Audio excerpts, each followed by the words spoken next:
The first light of dawn cuts across the fields of gold and green, slicing through the mist like a quiet blade. For one fragile moment, the land holds its breath, still, calm, untouched. But then, the light reveals it, a faint shudder in the distant hills, a low rumble echoing through the valley, the brief flash of movement far beyond the tree line. The kind of sound that makes birds fall silent and sends a quiet warning through the air. Something is coming, and the land can feel it. A lone figure stands at the edge of a rice field, their hand tightening on a wooden post as the echo rolls closer.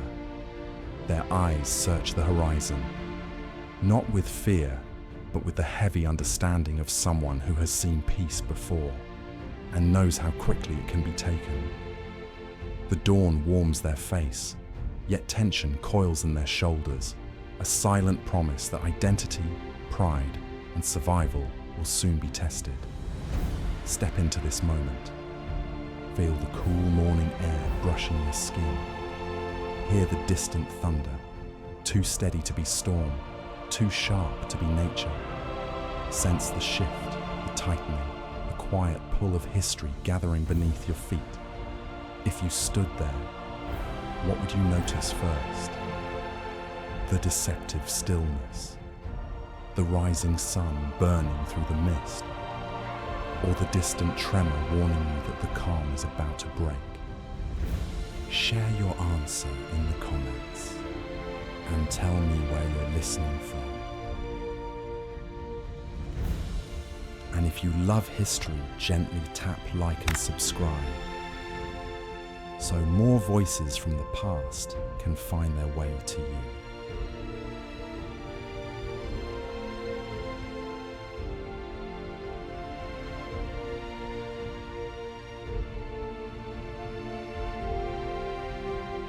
Now dim your screen, let the air grow still,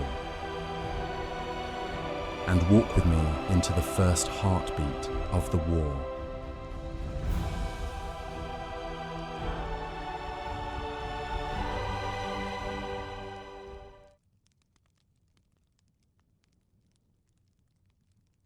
Through the morning haze, the land glimmered gold and green, peaceful, enduring, and ancient.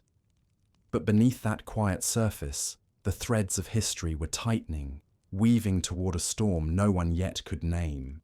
The sun rose slowly over the Red River Delta, its warmth spreading across the fields where farmers had moved through the same rhythms for thousands of years. Wooden plows creaked, water buffalo snorted softly, and the earth opened under the steady pull of hands that had shaped it, generation after generation. Life here followed the seasons, the months of planting, the quiet days of tending, the hopeful weeks of harvest. In these early hours, the world felt unhurried, as if the land itself were whispering reminders of all it had seen and endured. This was a country where history lived close to the surface, woven into the terraces that curved around the hillsides, etched into the carvings on old stone pagodas, carried in lullabies and legends about ancient kings who defended the rivers and mountains from invaders. Children grew up hearing stories of Trung Trac and Trung Ni, the heroic sisters who rode into battle against foreign rule, nearly 2,000 years before travelers spoke of old citadels where emperors once ruled behind jade-green walls, and elders recalled memories passed down from ancestors who lived under dynasties long vanished into the mists of time. And through these tales, one truth lingered like a steady heartbeat. Vietnam was a land that resisted. Long before the storms of the 20th century, it had already stood firm against the vastness of China, repelling armies many times its size. Later, during quieter centuries, it flourished with poetry, rice cultivation, and a culture filled with gentle rituals, burning incense at family altars, welcoming ancestors during Tet, and honouring harmony between the human world and the world of spirits. Villages along the coast rose with the scent of sea air. Inland, the forests were thick with bamboo that rustled like rain even in stillness. Narrow footpaths wound through hills where small shrines watched over travellers. At dusk, floating lanterns sometimes drifted across lakes, carrying the wishes of those who sent them out over the water. Yet even in these peaceful landscapes, people could sense the world beyond their horizons shifting. Traders came through ports bearing goods from India, Arabia, and distant Europe. Whispers of new ideas and new powers drifted across the seas. And in the centuries that followed, one presence grew steadily, its shadow lengthening in ways that many did not yet understand. France arrived slowly at first, through merchants, missionaries, and explorers who marvelled at the lushness of the land. But soon the gentle exchanges gave way to firmer hands, and by the mid-1800s, the fate of Vietnam was being reshaped by a distant empire whose ambitions stretched across the globe. The old rhythms of life endured, but the winds that carried foreign sails also carried a new kind of uncertainty.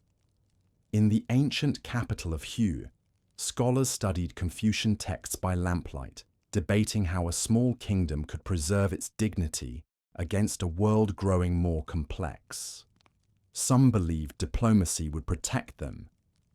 Others felt that the old ways must bend before they broke. The emperor watched his country with quiet worry, aware that decisions made now would echo long into the future. In the countryside, many farmers did not yet know the scale of the forces gathering. They continued their rituals at dawn, tended to their fields, and shared meals of rice, fish sauce, and warm tea. Yet even they heard rumours, strange new laws, foreign languages spoken in trading towns, soldiers marching along unfamiliar roads. Still, the land remained beautiful. Still, the rivers flowed. But beneath the surface, something was shifting. The threads of history were tightening. Travellers moving along the Mekong Delta often paused at dusk to rest near the water's edge. Fireflies glimmered above the reeds. The air smelled of wet soil and distant cooking fires. Along these riverbanks, elders told younger listeners of earlier centuries when Vietnam expanded southward, clearing forests, settling new lands, and blending cultures. They spoke of Champa, an older kingdom whose temples whispered of a different time, now folded into the broader tapestry of the nation. These stories reminded listeners that Vietnam was always changing, stretching, adapting, enduring, and that endurance would soon be tested again. By the end of the 19th century, French rule had grown firm. Schools, railroads, plantations, and new systems of governance spread across the land. Some saw opportunity in these changes. Others felt the weight of control pressing deeper. Taxes increased. Rice was exported abroad, even when local families struggled. French-style villas rose beside traditional wooden homes, creating a mix of worlds that did not easily blend. In the quiet corners of villages and the crowded alleys of cities, a new restlessness was stirring. Students returning from abroad spoke of nationalism, of self-rule, of freedom from colonial hands. Workers in factories began to whisper about organizing, inspired by ideas carried from faraway revolutions. Monks and scholars, long peaceful, found themselves caught between honoring tradition and facing a rapidly changing world. Yet even as these currents took shape, daily life continued with a kind of gentle resilience. Women sold steaming bowls of pho in markets. Fishermen cast nets into morning light.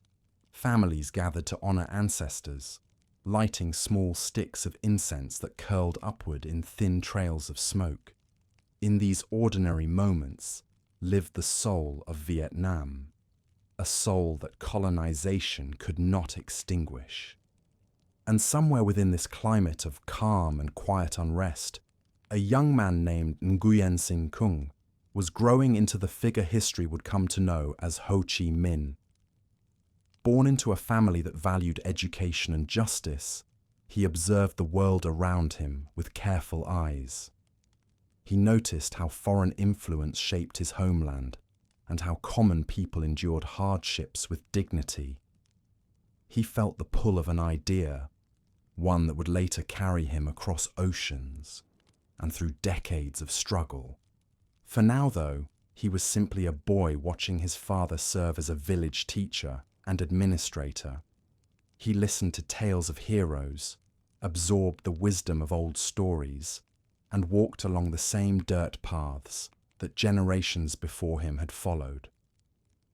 The winds that swept through his village carried distant hints of a future he could not yet imagine, but one that was already beginning to take form. Across the country, many others felt similar stirrings. Something was shifting, almost imperceptibly, like the first faint tremor before a storm. The land remained serene, its rivers calm, its forests heavy with afternoon heat, but the sense of change lingered like a quiet echo. And so the early pieces of a long journey were settling into place, pieces that would one day intertwine the lives of farmers, scholars, emperors, revolutionaries, and families across the world. But for now, the story remained gentle, moving with the pace of the river, flowing steadily onward as dawn deepened into morning. Far beyond the horizon, the winds were beginning to carry new voices, soft at first, but growing clearer with each passing year. Voices that would soon shape the course of an entire nation.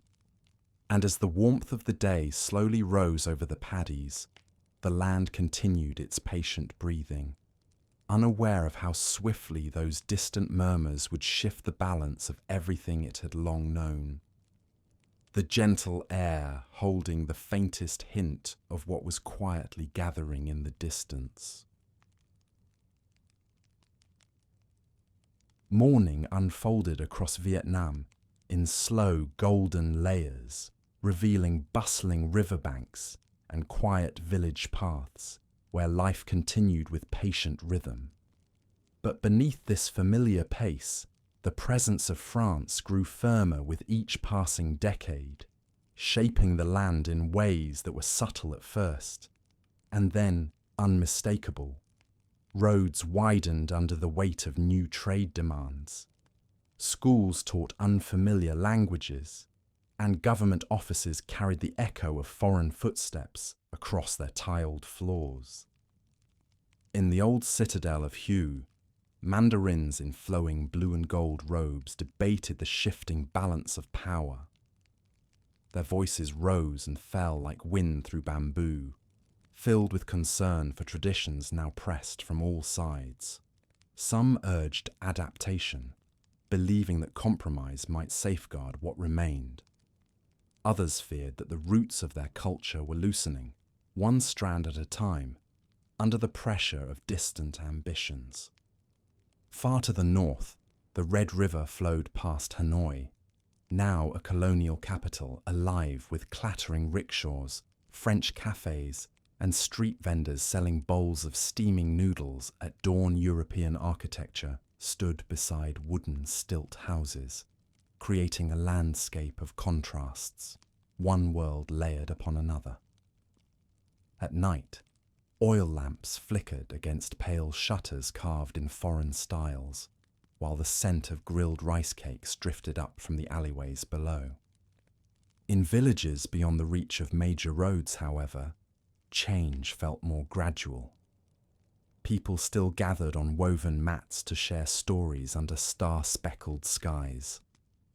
Children chased each other between palm trees, and elders tended family altars decorated with chrysanthemums, betel leaves, and handwritten prayers. Yet even here, whispers spread of new taxes, stricter regulations, and growing tensions between local officials and those sent from faraway Paris. What many did not see, at least not yet, was the quiet rise of resistance. Not loud, not organized, not immediate, but stirring like the first soft shift of wind before a monsoon. Across the countryside, ordinary people began to sense the imbalance. The rice they grew fed families abroad, while locals struggled through lean seasons. Landlords loyal to colonial authorities expanded their holdings, and families who had farmed their plots for generations found themselves pushed into debt. Still, the land remained beautiful, and its people resilient, carrying hope like a warm ember through the most difficult days. In this era of uncertainty, young Nguyễn Sinh Cung walked along the dusty paths of Highlands province, absorbing the world around him with careful eyes. His father, a scholar and minor official, believed deeply in justice and spoke openly against corruption, an unusual and sometimes dangerous courage in those times. From him, the boy learned that loyalty to one's country did not always mean obedience to those in power. As he grew older, the young man, now taking the name Nguyen Tat Than, watched the weight of colonial rule press more heavily upon his community. He saw farmers bending under unfair taxes, workers labouring long hours for wages that barely sustained them, and scholars struggling to preserve traditions under new systems that valued foreign customs above their own. These moments shaped him as deeply as the stories he heard about ancient heroes and poets who fought for the dignity of their homeland. Eventually, his path led him far beyond the familiar villages of his youth. With the quiet determination that would one day define him, he boarded a ship as a kitchen assistant, setting off across the world. He wanted to understand the powers that had reshaped his homeland. He wanted to see the systems, societies, and struggles of other nations with his own eyes. And though few realized it at the time, this journey would carry him across continents and through decades, shaping the ideas that would one day ignite a revolution. Back home, the stirrings of change continued. Students in Saigon and Hanoi gathered in small groups, discussing philosophy, nationalism, and the future of their country. Some read banned pamphlets by candlelight. Others exchanged ideas brought by travellers from China, Japan, and beyond. The world was shifting rapidly, and young minds felt the pull of possibilities yet unformed. In the Mekong Delta, where waterways stretched like delicate threads through emerald fields, farmers began organising quiet protests against rising land pressures. Women, who carried much of the weight of daily life, shared concerns in marketplaces about taxes that drained family resources and policies that disrupted long-standing traditions. Even monks, long devoted to spiritual calm, found their temples increasingly entangled in political tensions they had hoped to avoid. French administrators sought stability, building schools, railroads, and plantations to strengthen their hold on the region. But these very systems, intended to assert control, also created networks through which ideas of self-determination could spread: a letter carried by train, a whispered conversation aboard a riverboat, a pamphlet tucked inside a rice sack. Each small exchange added fuel to a growing consciousness. In cities, factory workers toiled under strict schedules and harsh conditions, their days measured by the chime of imported clocks. At night, they returned to crowded neighborhoods where the smell of rice porridge and wood smoke drifted through narrow alleys. Conversations about labor rights, justice, and equality mingled with the night air. No single spark stood out at first. Instead, countless tiny embers drifted quietly, waiting for a wind strong enough to unite them. Though colonial rule still felt immovable to many, the undercurrents were shifting. A new generation, shaped by hardship and hope, was emerging. One that carried a different sense of what their land could become. Their dreams blended with the memories of ancient stories passed down by elders who remembered other struggles, other victories, other moments when the Vietnamese spirit had risen against greater forces. And still, the daily rhythms continued. Children recited lessons in wooden schoolhouses. Merchants spread out their goods at dawn markets, arranging baskets of fresh herbs, tropical fruits, and fragrant spices. In central villages, families prepared offerings for ancestor altars, lighting thin candles that cast trembling shadows against the walls. Life carried on with patience, as it always had, even as the foundation beneath it subtly shifted. The land itself felt these changes. The forests seemed to hold their breath. River currents carried faint echoes of conversations from distant ports. The monsoon winds brought news from faraway cities, where global powers were shaping future conflicts with gestures that seemed small at the time, but would one day ripple across Southeast Asia. And through all of this, Vietnam continued its gentle breathing, steady, ancient, enduring. A land of quiet mornings and long memories, of farmers who knew the earth like a trusted companion, and of young dreamers whose minds reached far beyond the horizon. In this space between the familiar and the unknown, the first hints of resistance began to take clearer form. Small groups speaking more boldly, workers organizing with newfound unity, scholars questioning authority with growing confidence. Each voice was a thread, and together they slowly began weaving the early fabric of a movement that would soon stretch across the country. As the afternoon light softened across the paddies and the shadows lengthened along the colonial roads, something subtle yet steady was shifting in the warm, humid air. A quiet reminder that even the calmest landscapes can carry within them the first gentle signs of change, drifting toward a future that had only just begun to stir. The years continued to unfold with the same quiet rhythm that had defined life in Vietnam for centuries. Yet underneath that familiar surface, the stirrings of change were growing more pronounced. The presence of French rule had become an everyday reality, visible in the architecture of cities, the uniforms of administrators, and the new rules etched into the rhythms of daily life. But it was felt most deeply in the hearts of a people who sensed, often without fully naming it, that the shape of their future was no longer entirely in their hands.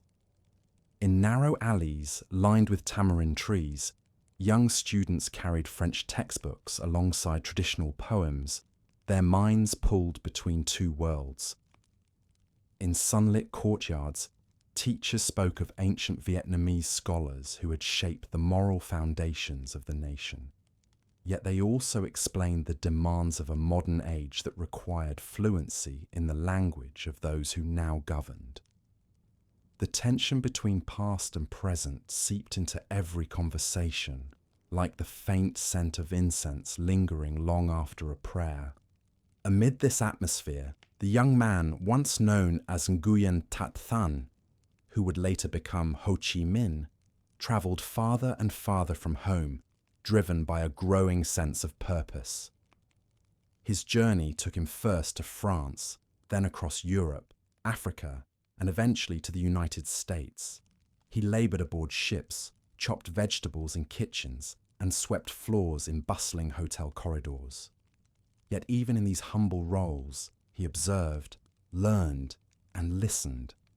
Every port revealed new realities, the harsh lives of workers, the waves of immigrants seeking opportunity, the ways empires shaped the destinies of people far from their homelands. He saw injustice not only in Vietnam's villages, but in factories abroad, where labourers fought for better conditions and for the simple dignity of being heard. He discovered movements for independence and equality, and he realised that Vietnam's struggle was part of a larger story playing out across the globe. In Paris, he attended political meetings, absorbing ideas that expanded his understanding of freedom and resistance. He read newspapers that criticised colonialism and joined discussions with fellow activists who believed deeply in the rights of oppressed peoples. The city's narrow streets, smoke-filled cafes, and lively debates filled him with a sense of possibility. And in those years, he found the passion that would define the rest of his life.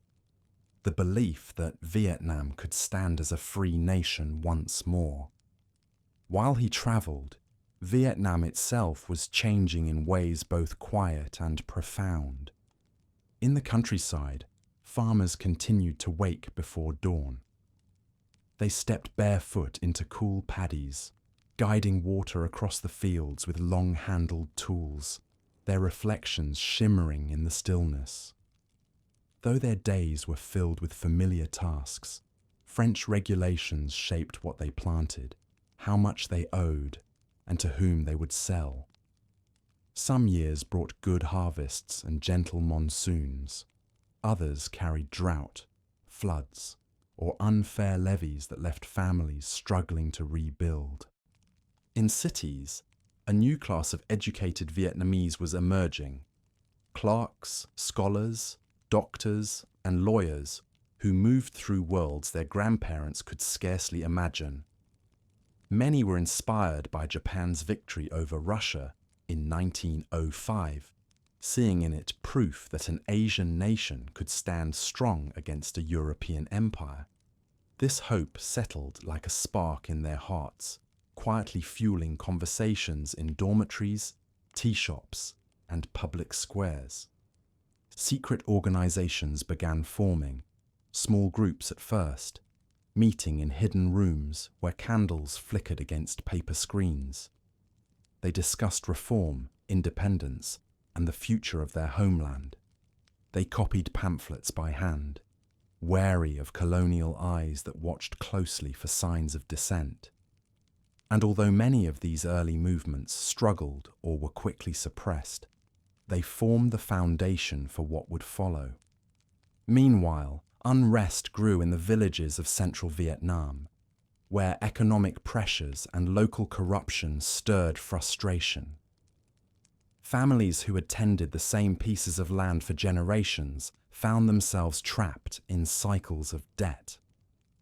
Younger generations, facing dwindling opportunities, looked towards cities or dreamed of change that had not yet taken shape.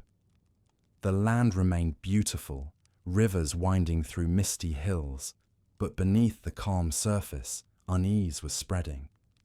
In Paris, Ho Chi Minh joined Vietnamese exiles who printed newspapers calling for reform and independence.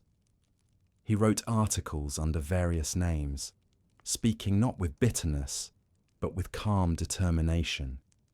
His words travelled quietly across borders, reaching his homeland in small packets, tucked inside letters, books, or crates of goods, arriving at coastal ports. Many who read them felt a stirring of recognition, as if a distant bell had sounded in the night.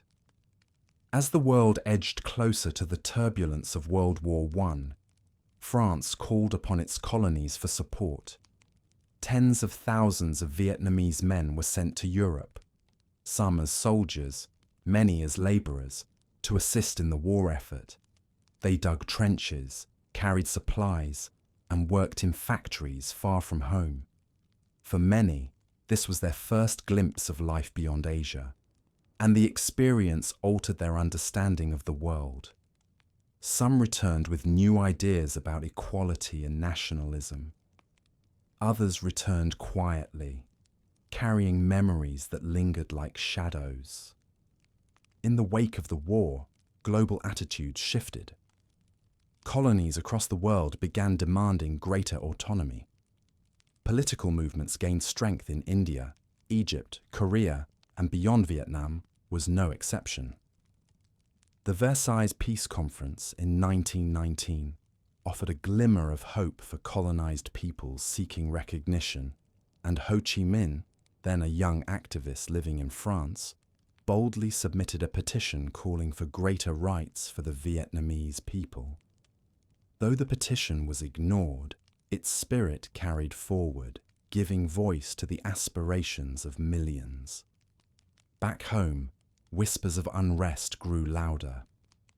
In the bustling streets of Hanoi, young workers gathered outside factories in the early morning humidity, exchanging quiet murmurs about low pay and long hours. In Saigon's markets, vendors spoke of protests emerging in nearby provinces. In the countryside, peasants organized tax boycotts, refusing to hand over what little they had to colonial officials. Though these movements were often small and quickly suppressed, they revealed an undeniable truth. The spirit of resistance, long dormant, was awakening once more. The French authorities responded with a mix of concessions and crackdowns. Schools were open to train Vietnamese administrators, but the highest positions remained closed to them. Roads and railways expanded, but uprisings were met with harsh punishments. A sense of contradiction rippled through the land. Opportunities appearing in one hand, restrictions tightening in the other. Still, life moved with its familiar grace. Lanterns glowed warm and gentle along riverside homes. Farmers carried baskets of lychees, longans, and green mangoes to early morning markets. Children laughed as they splashed in irrigation channels on hot afternoons, and in the evenings, families gathered under the glow of oil lamps, listening to elders recount stories that stretched back through centuries, tales of kings and warriors, scholars and poets, and the enduring strength of a people who had weathered countless storms.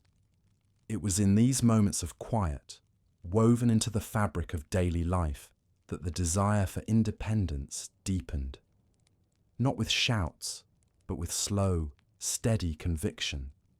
A conviction that whispered through rice fields at dusk, travelled along river currents, and settled in the hearts of young and old alike.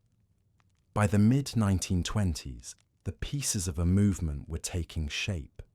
Ho Chí Minh, now an experienced traveller and activist, helped organise a new political force inspired by global struggles for equality and self-rule. Small cells formed across the country, each one a single thread connecting villages, workers, and intellectuals in a growing network of shared purpose. These early efforts were fragile, often hindered by surveillance and arrests. Yet they grew, carried by hope and perseverance. And as they slowly spread, Vietnam entered a new phase, one where the longing for independence could no longer be quietly contained. As dusk settled over the land, fireflies drifted gently above still water, and the scent of night-blooming jasmine filled the air. Villages quieted, though beneath that stillness, conversations continued in hushed tones. Dreams stretched across the warm darkness, linking one generation to the next. And somewhere in the distance, carried softly on the evening wind, the earliest echoes of a rising movement were beginning to gather, ready to shape the dawn that would soon approach. The 1930s brought a shifting tide to Vietnam, though the rice fields and river valleys still glowed with the same soft light at dawn. The land continued its ancient routines, farmers bowing into the morning breeze, children running barefoot through narrow paths, monks sweeping leaves from temple courtyards. Yet beneath these familiar rhythms, the stirrings of resistance were drawing together like scattered threads, weaving slowly into a single cloth. The country had endured decades of colonial rule, and the air now carried a subtle tension, felt in the watchful glances of villagers, in hushed conversations between students, and in the determination of young workers whose hands bore the calluses of long factory days.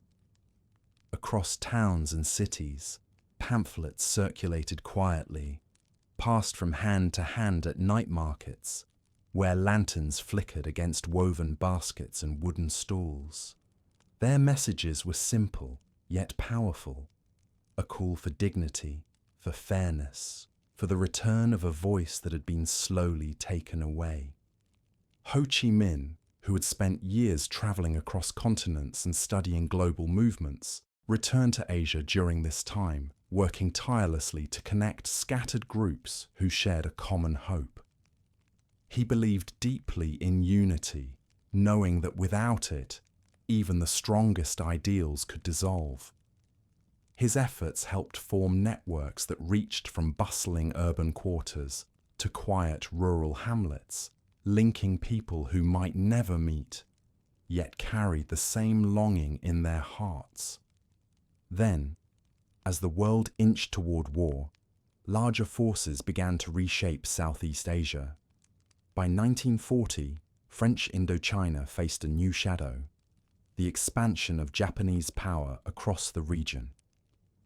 When Japan entered the Second World War, its armies swept rapidly through territories long held by European empires. In Vietnam, French authority weakened, yet did not disappear. Instead, a fragile and uneasy arrangement took form, with Japanese occupiers allowing French officials to maintain certain roles while the true balance of power shifted behind them. For ordinary Vietnamese families, the changes were felt most acutely in daily hardships. Rice, once abundant enough for most villages, was now diverted to support the occupying forces. Resources were stretched thin. In some regions, famine began to flicker like a distant spark, growing year by year until it became a devastating blaze. Villagers in the Red River Delta remembered these days with quiet sorrow. Fields that had once yielded enough to share now struggled to feed even the smallest families. The monsoon rains came as they always had, gentle at first, then thick and heavy, but the harvest they brought could not keep pace with the demands imposed on the land.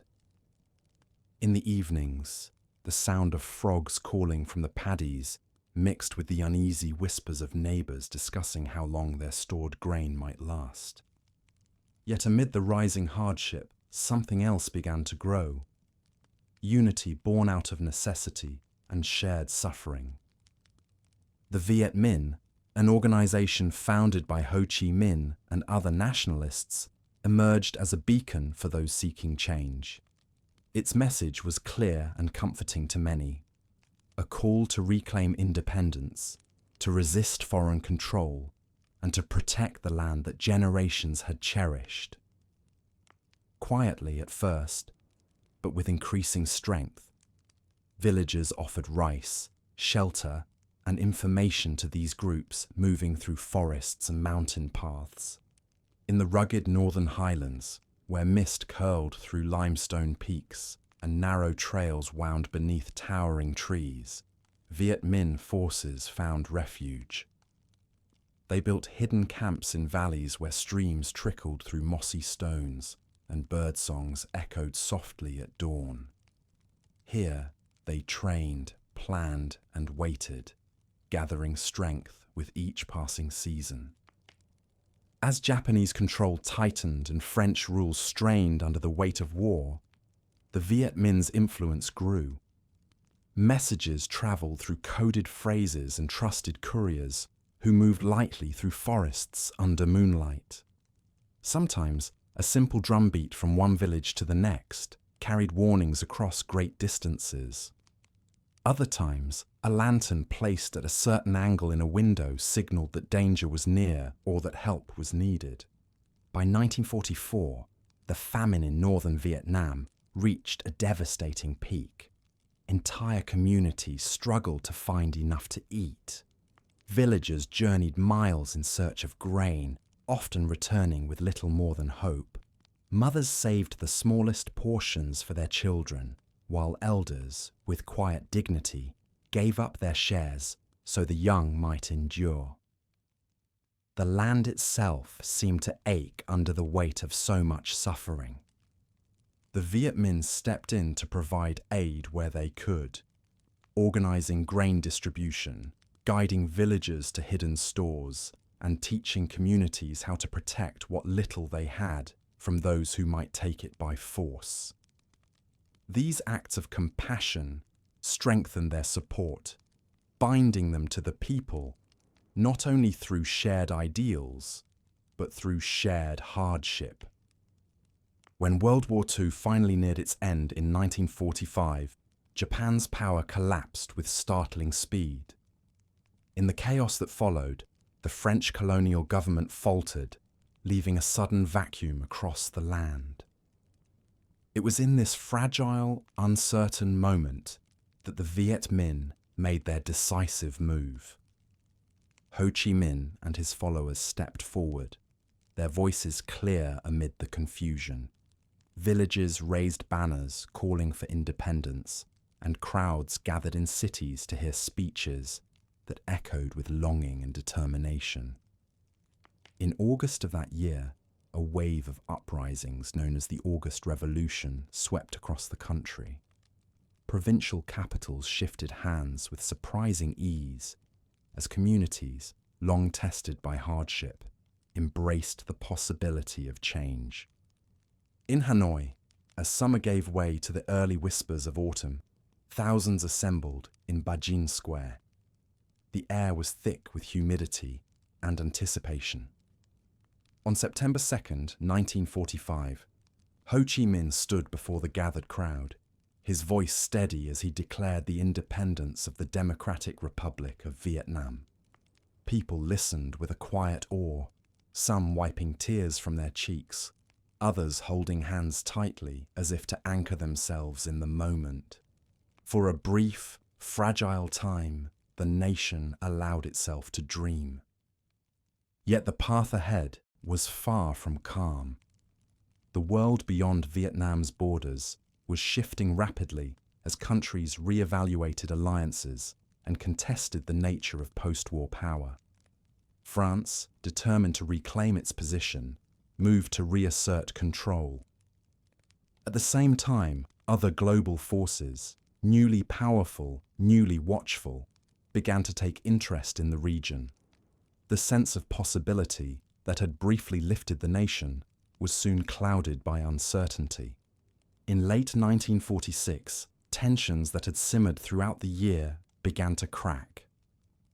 Small clashes flared into larger confrontations. The Viet Minh, pushed toward a conflict they had hoped to avoid, retreated once more into the forests and mountains, gathering their strength just as they had during earlier years of struggle. And from this retreat, a new phase began. A long, grinding confrontation that would shape the next decade.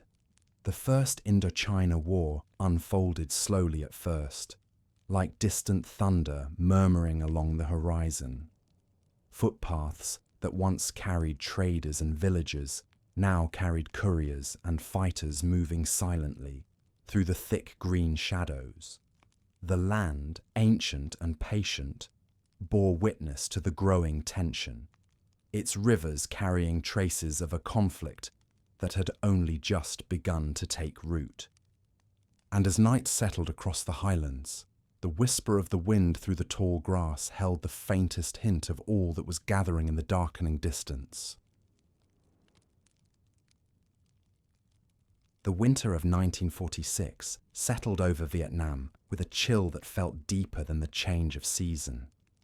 In the days after the fragile peace unraveled, the familiar sounds of village life, the rhythmic tapping of bamboo poles, the gentle rush of paddies being irrigated, the quiet laughter of children, began to blend with something heavier, something people had hoped would never return.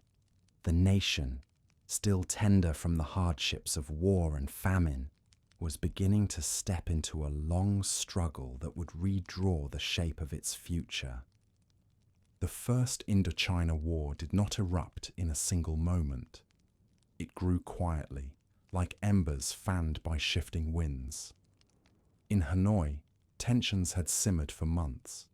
Negotiations between French officials and Viet Minh leaders drifted in circles, neither side fully trusting the other. The atmosphere was like the dense build-up before a monsoon storm, heavy, still, waiting for the first crack of thunder. When fighting finally broke out, it spread with startling speed. Streets that had been bright with lanterns and laughter became narrow passageways for hurried footsteps. Families gathered inside their homes, clutching belongings and listening to the distant echo of gunfire. The scent of smoke mixed with the cool night air, drifting through alleys lined with houses that had stood peacefully for generations. In the early days, the Viet Minh knew they could not match French forces in open battle. Their strength lay elsewhere, in the forests, the mountains, and the unbreakable resolve of the people who sheltered them. So they retreated once more to the highlands and jungles, returning to the shadows of familiar trees where they had rebuilt themselves before. There, amid the limestone cliffs and hidden valleys, they prepared for a war unlike any the land had seen.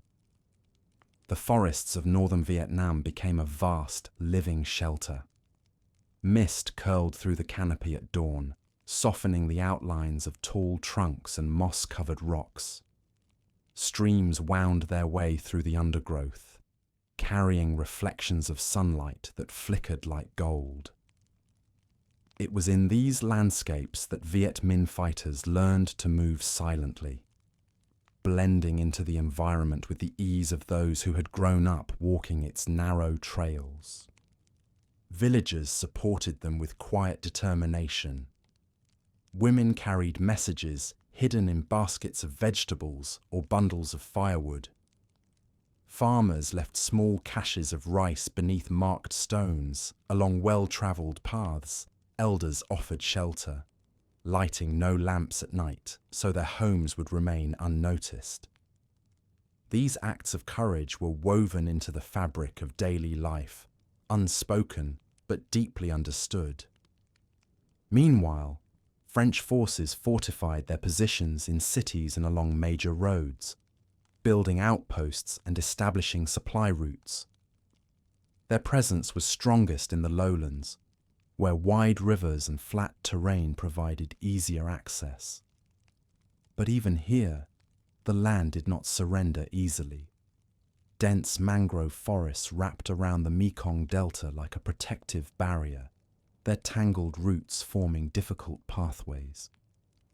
Narrow waterways branched in every direction, each offering countless places to hide, to observe, or to evade.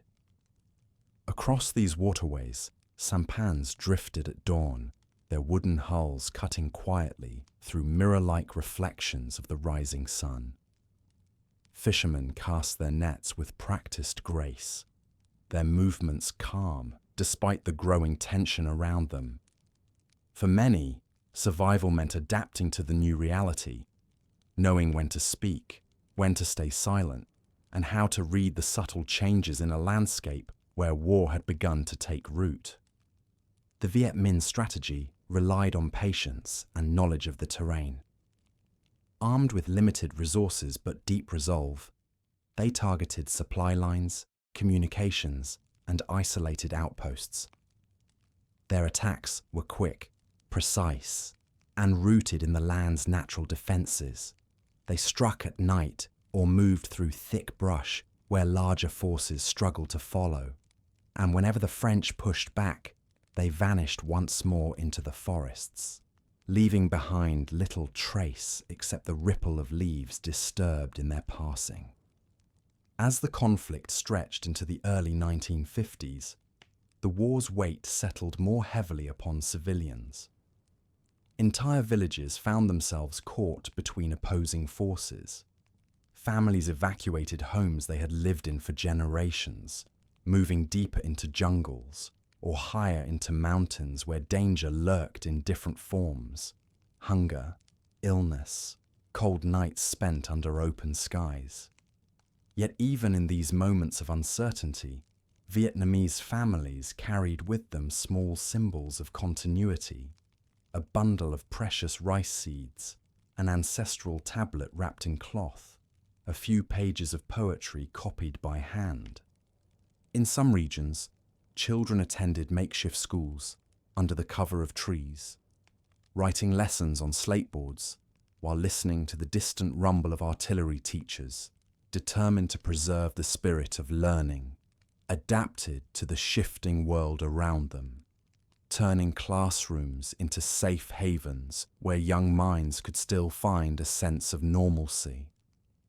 The land changed with the conflict, yet its beauty remained.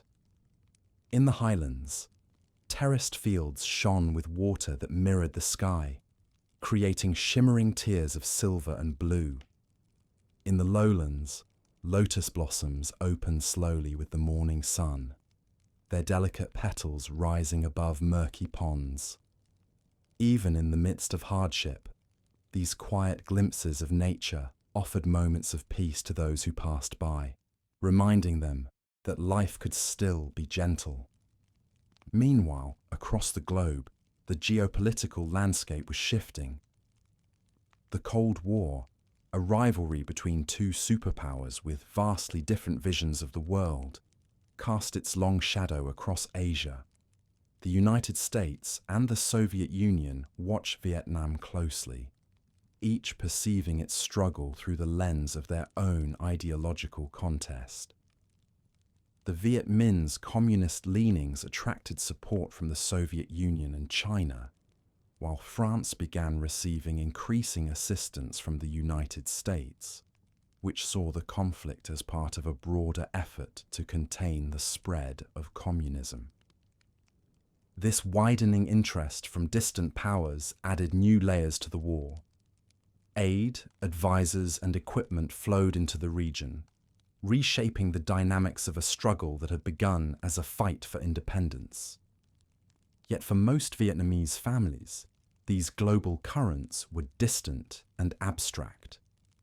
Their days were defined by the need to survive, to protect loved ones, and to hold on to the hope that the land might one day know peace again. The Viet Minh grew more organized with each passing year. Their leadership refined strategies, studied the strengths and weaknesses of their opponents, and learned from both failures and victories. Supply lines extended through remote mountain passes, connecting networks that spanned from the Chinese border to the deepest corners of rural Vietnam. Guerrilla fighters moved with increasing confidence, guided by knowledge of the land that no foreign army could easily replicate. French forces, despite their strength, faced mounting challenges. Maintaining control over such vast and varied terrain required immense resources. Outposts far from major cities became isolated, vulnerable to coordinated attacks. The dense forests hampered movement. The monsoon rains turned roads into rivers of mud, slowed convoys, and made communication difficult bit by bit. The strain grew heavier. By the early 1950s, both sides could sense a shift. The war had entered a new phase, one marked by larger battles, deeper commitments, and a rising tension that seemed to fill the air like thick summer humidity. In the quiet hours before dawn, fighters on both sides listened to the rustle of wind in the bamboo, aware that the next moment could bring either silence or the sudden burst of conflict. In distant Paris, discussions about the cost of continuing the war grew more intense. French officials weighed military strategy against public opinion, which had grown weary of a conflict far from home. At the same time, Vietnamese leaders considered how far they had come and how much further they needed to go. The dream of independence, which had flickered in the darkest nights of famine and occupation, now felt closer, yet still fragile, like a flame that needed shielding from every gust of wind. All the while, the land continued its quiet breathing. The Red River carried silt across fertile plains, feeding the fields that had sustained generations. In the central Highlands, cool breezes drifted through pine forests, carrying the scent of resin and warm earth. Along the coast, fishing boats returned at dawn with nets heavy from the night's work, their lanterns bobbing gently as they approached the shore.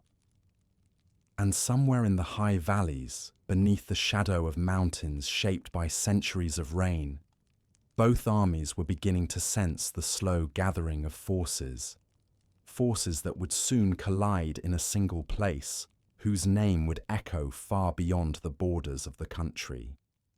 As evening settled across the hills and the cicadas began their restless chorus, the air felt charged with anticipation, as though the land itself knew that a decisive moment was drawing silently closer, carried on the soft currents of the approaching night.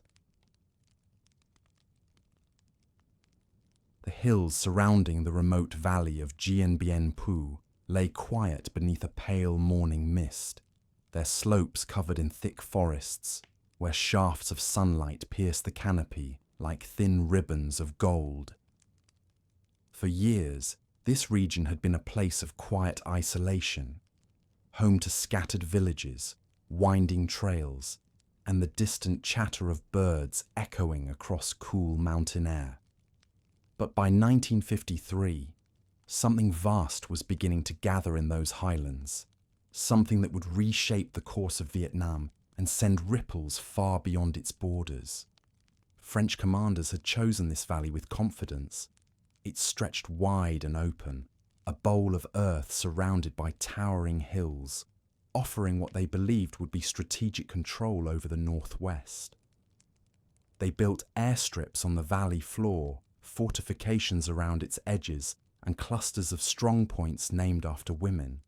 Isabelle, Dominique, Eliane, each one meant to anchor their presence firmly in the region. Supplies arrived by air, parachuting down over the valley like flocks of drifting birds. From afar, it might have looked almost calm, but in the forests beyond those ridgelines, thousands of Viet Minh soldiers were quietly converging. They moved through the night with careful steps, guided by moonlight filtering through leaves. Most carried their equipment on foot or on bicycles strengthened by wooden supports so they could push heavy loads up steep, muddy trails. Their determination etched itself into every silent ascent, through rainstorms that soaked their uniforms, through the biting cold of mountain nights, through the exhaustion that settled deep in their bones. They carried with them a shared purpose, one forged through years of hardship, the belief that independence was within reach if they could hold steady a little longer. Weapons, ammunition, even artillery were transported piece by piece along these narrow forest paths. Entire batteries of heavy guns were moved up mountainsides that seemed impossible to climb. Villagers joined in the effort, hauling supplies on their shoulders or guiding pack animals through treacherous routes. It was a monumental task, accomplished not with machinery, but with human resolve, patience, and a profound sense of unity. By late winter, the hills around Dien Bien Phu had transformed into a hidden fortress. From concealed dugouts built into the mountainside, Viet Minh artillery units waited in silence. Their guns were camouflaged beneath layers of vegetation and interwoven branches, invisible to aerial reconnaissance below them. French soldiers in the valley went about their routines, unaware of the scale of what was gathering above. The days passed like a slow inhale. Across the country, families sensed the tension rising. Newspapers hinted at a major confrontation. Radio broadcasts carried cautious messages, but most people continued with their daily tasks, fishing at dawn, harvesting rice, preparing offerings at ancestral altars, knowing that the outcome of distant battles would shape the future of every village and home. Then, in the early days of March 1954, the stillness broke. Thunderous artillery fire crashed down upon the French positions, startling even seasoned soldiers. The valley shook beneath the weight of the bombardment. Gunfire echoed across the ridges, bouncing from slope to slope. Smoke rose in thick, swirling clouds, carried by the wind through the once quiet valley. French forces scrambled to respond, but the Viet Minh had dug deep, fortified their positions, and knew the terrain with an intimacy no map could capture. The battle became a long, relentless struggle. Rain fell often, turning trenches into rivers of mud. Soldiers on both sides endured long nights, cold winds, hunger, exhaustion, and the constant echo of artillery in the distance. The valley floor was carved by trenches that stretched like webs across the muddy earth, each one dug under the shadow of the surrounding hills. Supplies dropped from the sky often landed outside French control, swept away by wind or intercepted by Viet Minh troops. Through it all, the mountains stood silent, holding the weight of the conflict in their stony embrace. Far from the valley, families waited anxiously for news.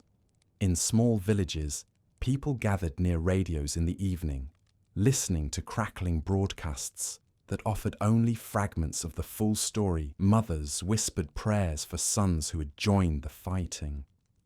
Fathers looked out over fields at dusk, wondering when the land might finally know peace. Even children sensed the heaviness that lingered in the air, curling around conversations like a faint shadow. As weeks passed, the French positions began to contract. Strong points that once seemed secure were captured one by one. The Viet Minh dug ever closer, their trenches inching forward under cover of darkness. For them, survival depended on discipline, adaptability, and the unwavering belief that the sacrifices of so many years were building towards something greater. In early May, after nearly 2 months of unbroken struggle, the battle reached its final moments. The valley, once filled with the sounds of birds and rustling grass, now echoed with the deep, tired silence of exhausted forces. When the fighting finally ceased on May 7th, the outcome reverberated across the world. An entire French garrison had been defeated. The idea of colonial rule, long maintained through authority and distance, suddenly felt fragile and uncertain. Across Vietnam, news of the event spread quickly. Some heard it in markets where vendors exchanged whispers between customers. Others learned through neighbors who had traveled long distances to gather information. For many, the feeling was not one of celebration, but of cautious hope, an understanding that the path ahead was still uncertain, but perhaps, for the first time in generations, the horizon might finally be shifting. International powers took notice. The Geneva Conference was convened to negotiate the future of the region, drawing diplomats from around the world to a city far removed from the humid valleys and dense forests of Vietnam. They arrived carrying maps, documents, and the weight of global tensions that extended far beyond Indochina. Inside meeting rooms filled with soft lamplight, Representatives debated the future of a nation they had never walked through, never smelled after rain, never woken to at dawn. The discussions were long, complex, and marked by the growing rivalry between East and West. Vietnam's destiny was being shaped by voices from distant capitals, even as the country's own people longed simply for the right to live in peace. When the agreements were finally signed in July 1954, they drew a temporary line across the land at the 17th parallel.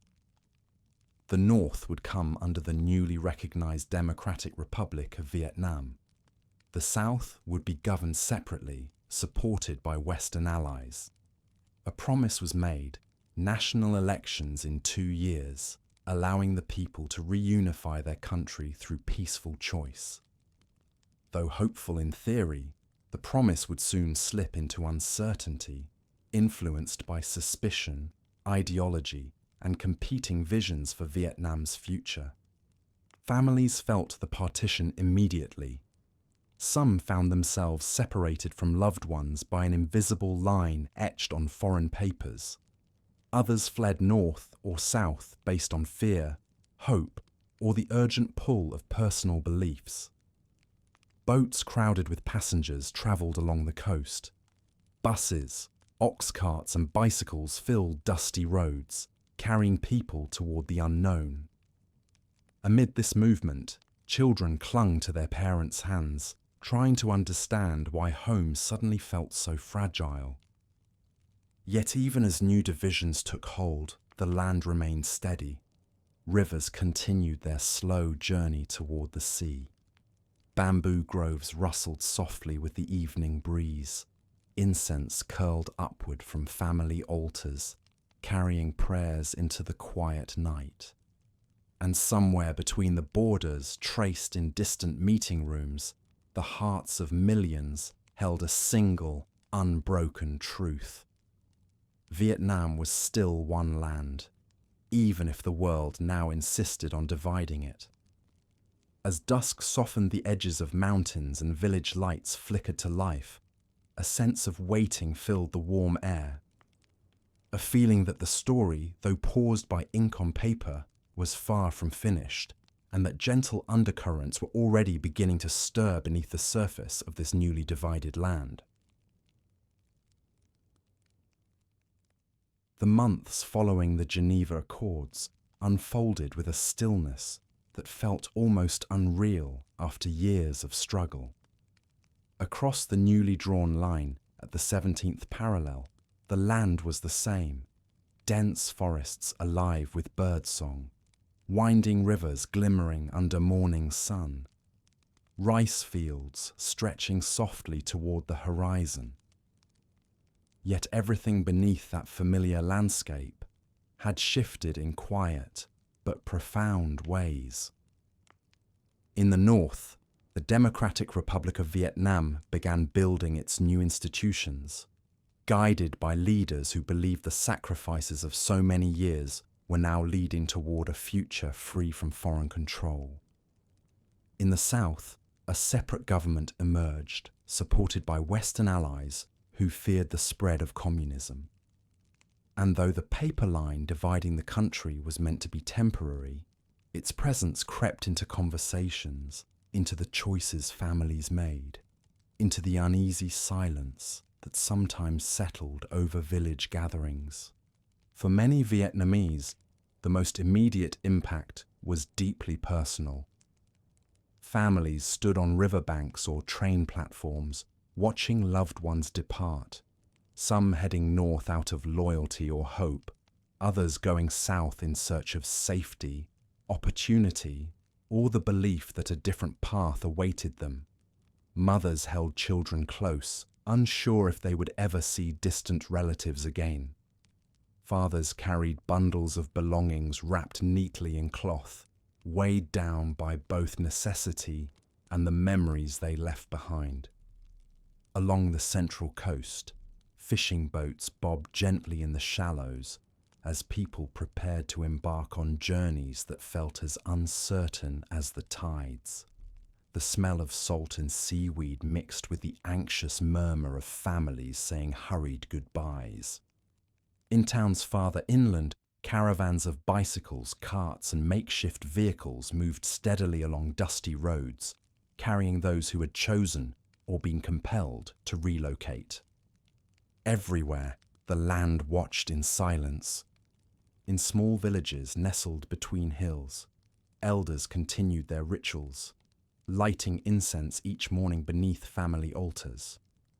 Children still chased one another along dirt paths, their laughter ringing brightly through bamboo groves. Markets opened at first light, with vendors arranging baskets of fragrant herbs, jackfruit, and fresh fish on wooden tables. Yet beneath these familiar scenes was an undercurrent of tension, one that was quiet but unmistakable, like the faint hum of distant thunder. In the north, the new government focused on rebuilding after decades of colonial rule and years of war. Roads were repaired, schools reopened, and land reforms were implemented with the goal of redistributing wealth. Many villagers welcomed these changes, especially those who had endured generations of hardship under high taxes and large landholdings. They gathered in communal meetings, listening to speakers who explained new policies in steady, reassuring tones. But transitions were rarely simple. Land reform campaigns, though intended to bring fairness, sometimes unfolded with painful misunderstandings and misjudgments. Families found themselves navigating unfamiliar rules, and tensions arose in communities where new policies were applied unevenly. Yet the drive to build a society free from foreign influence remained strong, shaping the efforts of leaders and ordinary citizens alike. In the South, meanwhile, a new political reality was taking shape under President Ngo Dinh Diem. His government sought to establish a non-communist state, strengthened by alliances with the United States and other Western powers. New programs were launched, security forces expanded, and an emphasis was placed on building a modern, centralized authority. Cities such as Saigon grew rapidly during this time. Streets filled with the hum of motorbikes and bicycles weaving past colonial-era buildings. Cafes buzzed with conversation, markets teemed with color and sound, and students in crisp uniforms hurried to schools where they studied languages, science, and the modern aspirations of a country poised at the edge of competing global visions. Yet beneath that energy, many in the countryside felt uneasy. Policies introduced in the cities did not always translate well to rural life, where traditions and community ties ran deep. Village elders sometimes felt overshadowed by officials sent from faraway offices, and farmers, already accustomed to hardship, found new pressures placed upon them as the government sought greater control over local affairs. The promised nationwide elections of 1956, meant to reunify Vietnam peacefully, slowly drifted into uncertainty. Distrust between North and South grew sharper, shaped by ideologies that had begun far from Vietnamese soil, yet now settled heavily across the country. Each side believed deeply in its vision. Each feared the other's intentions. And in that widening gap, hope for peaceful reunification began to fade like mist dissolving under midday sun. Meanwhile, movements in the countryside were quietly shifting. In the Mekong Delta, where waterways stretched like fragile veins across the land, families tended rice paddies that shimmered under the sweeping arc of monsoon clouds. But resentment towards certain policies deepened, especially among those who had once supported resistance movements against foreign rule and now felt marginalized or threatened. These undercurrents spread slowly, traveling from one village to another through whispered conversations carried on humid night air. Some former Viet Minh members who had remained in the south after the Geneva Partition found themselves pressed into silence. Others hid in remote areas, carving small shelters into groves of coconut palms or bamboo thickets. They waited, uncertain of what direction their path would take, listening for signs that the political winds might shift once more. Across the central highlands, where pine forests swayed gently in cool breezes, ethnic minority communities witnessed these changes with quiet caution. They had lived through waves of authority, imperial, colonial, revolutionary, and now faced new pressures from competing northern and southern administrations eager to assert influence over their lands. In remote villages, children tended water buffalo along terraced hillsides, unaware of the deeper implications of the policies being shaped far away. Throughout these years, Ho Chi Minh remained a symbolic anchor for many in the north. He appeared in villages speaking softly, urging unity, patience, and dedication to the path they had chosen. In photographs, he smiled gently beside farmers, teachers, and children, his presence offering a sense of continuity amid the rapid changes sweeping across the region.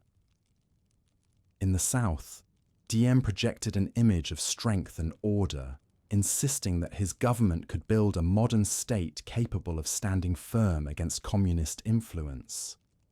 His policies, however, sometimes strained relationships with religious communities, political rivals, and rural families who felt unheard or misunderstood.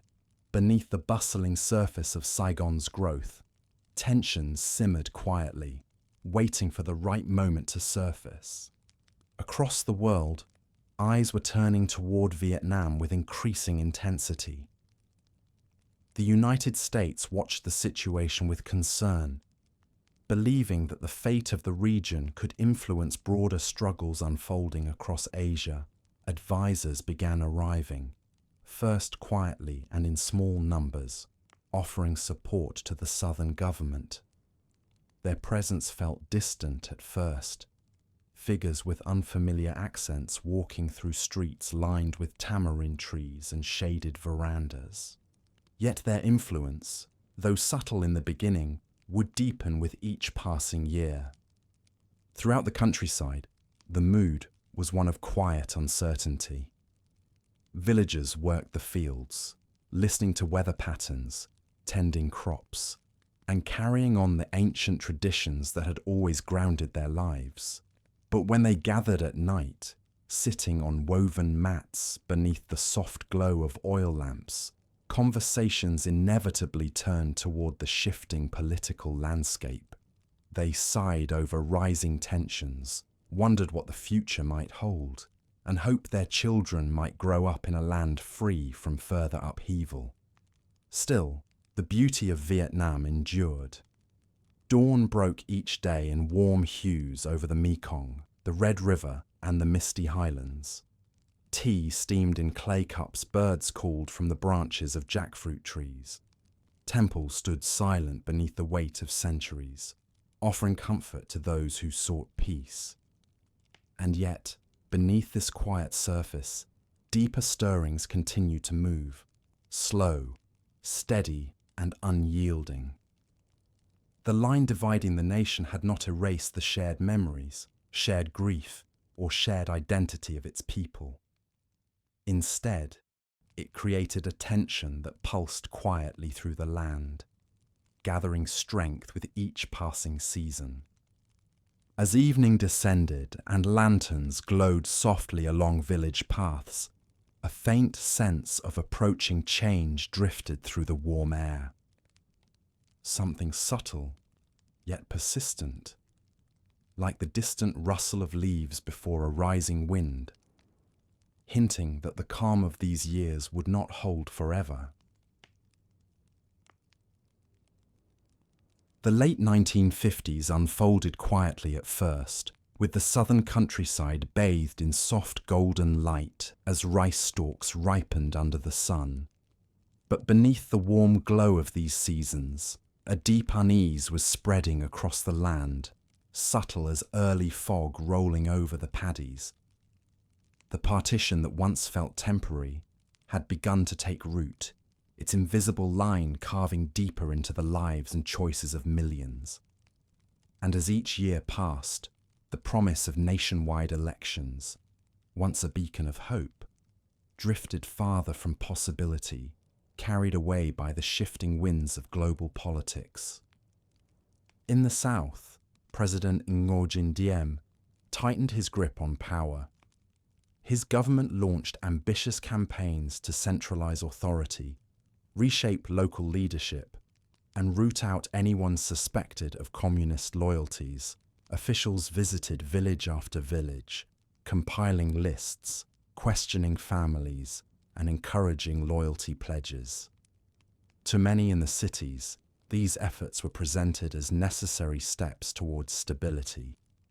But in rural communities, where memories of past resistance ran deep, fear began to mingle with frustration. Villagers who had quietly supported the Viet Minh during the war against France found themselves targeted. Some were arrested, others disappeared, and many more fled into the forests and swamps, seeking refuge from the tightening net of government control. The Agroville program, created to relocate rural families into fortified settlements, disrupted traditional life in painful ways. Homes that had stood for generations were abandoned ancestral graves, so sacred to Vietnamese families, were left behind, their incense burners empty, their offerings neglected. In the Mekong Delta, where wide waterways reflected the shifting sky, farmers felt the weight of these changes most acutely. They had long lived by the movements of the river, floods, planting seasons, harvests, the gentle arrival of morning mist. But now they found themselves caught in new cycles of surveillance and political pressure. At night, whispers travelled through the reeds, stories of arrests, protests, and the growing return of armed groups who claimed to represent the northern-backed resistance. These groups, though still small, gathered strength in hidden places. They moved through coconut groves under moonlit canopies, their footsteps light on damp soil. Young men and women who felt cornered by Southern policies joined them, carrying with them the same mix of uncertainty and determination that had fueled earlier struggles. Their presence unsettled government soldiers, who found the terrain difficult and the loyalties of villagers hard to discern. Meanwhile, in quiet meetings far from the open fields, northern leaders discussed how to respond to the escalating tensions in the south. For years they had waited, hoping that peaceful reunification might still be possible. But as Diem's government grew more entrenched and resistant to negotiations, the North began to consider a different path, one shaped not by ballots, but by the slow, deliberate return to armed resistance. By 1959, these private discussions had taken on new urgency. Reports of Southern crackdowns filled Northern offices. Letters from sympathizers described rising anger, growing fear, and the belief that another confrontation might be unavoidable. And so, with a heavy sense of inevitability, leaders in Hanoi began laying the groundwork for renewed conflict, careful to move quietly so as not to awaken the world's sharper gaze too soon. In the dense jungles near the border, with Laos and Cambodia, footpaths began to widen. Supplies moved along rugged trails under the cover of towering trees. Couriers memorized routes that wound like veins through the mountains, each path offering both shelter and danger. These trails would later become known collectively as the Ho Chi Minh Trail, though in these early days, They were little more than narrow tracks, dampened by the dripping leaves of the humid canopy. In the south, the government grew increasingly alarmed. Reports of hidden meetings, clandestine movements, and nighttime attacks on village outposts circulated more frequently. Diem's forces responded with new campaigns, sweeping through rural regions, arresting suspected dissidents, and strengthening fortifications around towns. Yet these efforts often deepened resentment rather than easing it, especially in areas where families had long felt marginalized or misunderstood by urban administrators. Amid this rising tension, the United States deepened its involvement quietly but steadily. Advisors arrived to assist the Southern government, offering training, logistical support, and guidance. They walked through Saigon in pairs, carrying notebooks, maps, and an air of cautious curiosity. Their presence was still modest, but their shadows grew longer with each passing month. American helicopters, sleek and unfamiliar to many villagers, began appearing over the landscape, first in small numbers, then with increasing frequency. Their blades thumped through the humid air as they skimmed above palm trees, startling water buffalo and sending flocks of birds scattering across the sky. Children stared upward in awe, unsure whether to feel fear or fascination at these noisy machines that seemed to carry with them a different world. In markets across the South, people spoke of these changes in quiet tones. They exchanged small fragments of information: a new military post built near a village, an attack on an isolated convoy, a rumored protest in a nearby province. These whispers wove through the warm evening air like fine threads, forming a tapestry of uncertainty that grew more complex with each passing season. And yet life continued with small, tender moments. Women washed clothes along riverbanks as lotus blossoms floated past on gentle currents. Fishermen cast their nets under the pale silver of early morning light. Children practiced calligraphy in open-air schoolhouses, their brushes gliding slowly across smooth paper. Temples echoed with the low hum of prayers. Candles flickering softly beneath statues, worn smooth by centuries of devotion. These scenes of peace made the growing tensions feel even sharper, like a quiet melody interrupted by a discordant note. The land seemed to sense the imbalance, birds flying more quickly at dusk, dogs barking at distant sounds that villagers could not yet identify, monsoon winds shifting subtly as though carrying whispers from faraway mountains. By the dawn of the 1960s, the tensions had moved beyond whispers. The National Liberation Front, known in the South as the Viet Cong, began organizing more openly, uniting disparate groups who opposed Diem's government.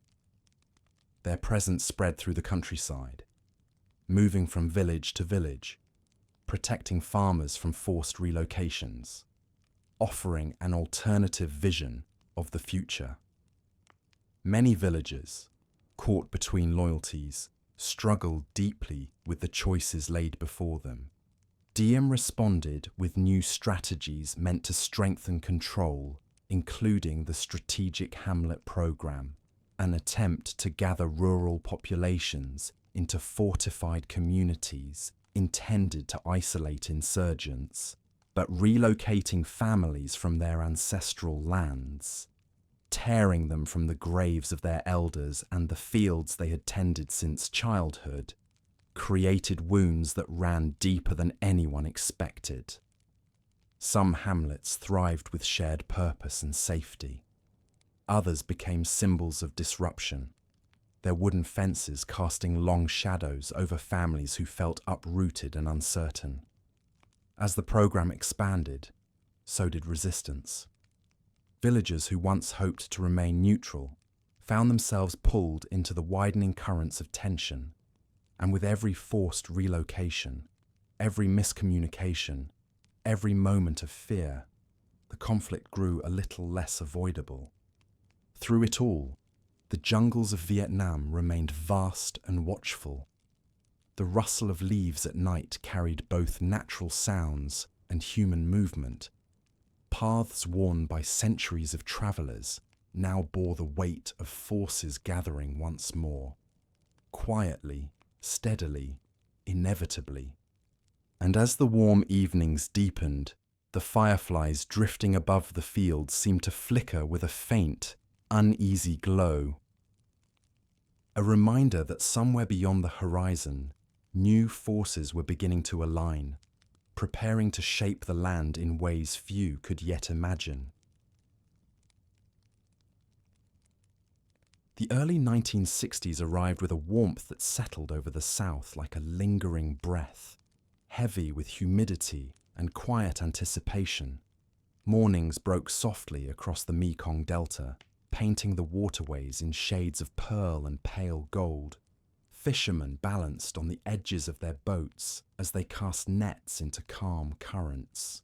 Women gathered along the banks to wash vegetables and laundry, their laughter rising above the splash of water birds called from tamarind branches, and the first small breezes of the day rustled through the rice stalks. Yet even in this peaceful light, there was a sense that life was shifting in ways not easily named. The presence of American advisors grew more noticeable with each passing month. They rode in jeeps along dusty roads, their uniforms crisp and unfamiliar. They attended meetings in provincial offices where ceiling fans turned slowly overhead. They studied maps sprawled across polished wooden tables, tracing lines through jungles and farmlands they had only begun to understand. Their arrival brought curiosity to some, apprehension to others, and a subtle change in the rhythm of the South. Helicopters became a more frequent sight, thundering low over rice fields at dawn. Their shadows skimmed across water buffalo and startled children who stood barefoot in muddy paths, watching the machines disappear into distant clouds. The deep thump of their rotors blended into the background of daily life, marking the beginning of a new era, one shaped not only by local forces, but by decisions made in distant halls of power far beyond Vietnam's borders. In villages scattered along the coast and throughout the Highlands, the strategic hamlet program continued to reshape communities. Wooden fences rose around newly built settlements. Watchtowers cast long shadows over compact rows of homes. Loudspeakers delivered daily announcements as soldiers patrolled the perimeter. Some families found comfort in the added sense of security. Others felt the ache of displacement, missing the open fields and ancestral graves they had left behind. Children adapted more quickly than adults, as children often do. They explored narrow lanes between thatched roofs and played games beneath the shade of coconut palms. But their parents felt torn, caught between the safety offered by these fortified hamlets and the longing for the lands they had tended for generations. At night, families whispered quietly, wondering how long this new arrangement would last and whether their old homes were safe or already reclaimed by tall grass and wandering animals. In the countryside, the Viet Cong grew more confident, moving under the cover of dense jungle canopies. They travelled by moonlight, wearing sandals cut from old tires, their steps light on the damp earth. They knew the land intimately. Every bend in the river, every root that twisted above the forest floor, every cluster of bamboo that offered cover or concealment. They worked in small groups, blending into communities where they sought shelter, information, or support. Sometimes they appeared briefly at dusk, sharing news or offering protection from government forces. Other times they passed silently, leaving behind only footprints softened by morning rains. For villagers, these visits created a delicate tension. Supporting one side could bring punishment from the other. Offering neutrality was rarely understood by either. Families navigated this fragile balance with quiet caution, reading each change in the wind, each distant sound echoing from the forest. They kept their hopes close to their hearts, knowing that any misstep could bring danger to their doorsteps. Meanwhile, in Saigon, political currents swelled beneath the bustling streets. President Ngo Dinh Diem's rule grew increasingly rigid. His decisions created friction among religious communities, student groups, and even members of his own government. Buddhist monks, central to the spiritual life of millions, expressed growing concerns about policies they felt overlooked their needs. Tensions simmered in temples, where incense drifted upward in slow spirals, carrying prayers for understanding, fairness, and peace. When Buddhist protests began in 1963, they echoed through cities and countryside alike. Monks marched with calm, resolute expressions, holding banners painted with careful strokes of red and black.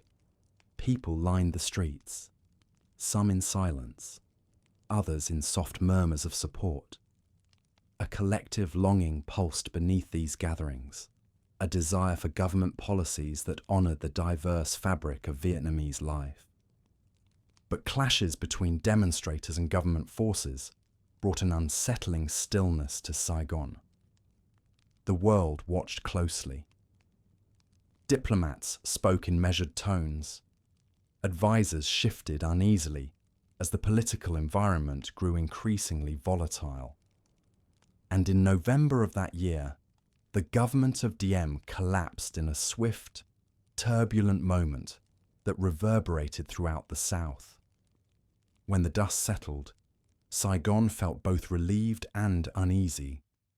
Streets that had been filled with protesters now thrummed with uncertainty.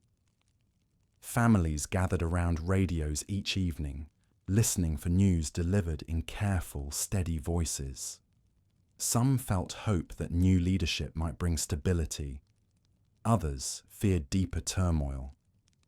And through it all, the countryside waited, as it always had, watching how the winds of leadership might shape their future. As new leaders stepped forward, American involvement deepened further. Advisors became planners. Planners became decision-makers. Military support expanded, bringing with it equipment, training, and a growing sense that the conflict was no longer just Vietnam's alone. The United States viewed the struggle through the lens of global strategy, while Vietnamese families viewed it through the lens of their daily lives, their fields, their homes, their children's safety.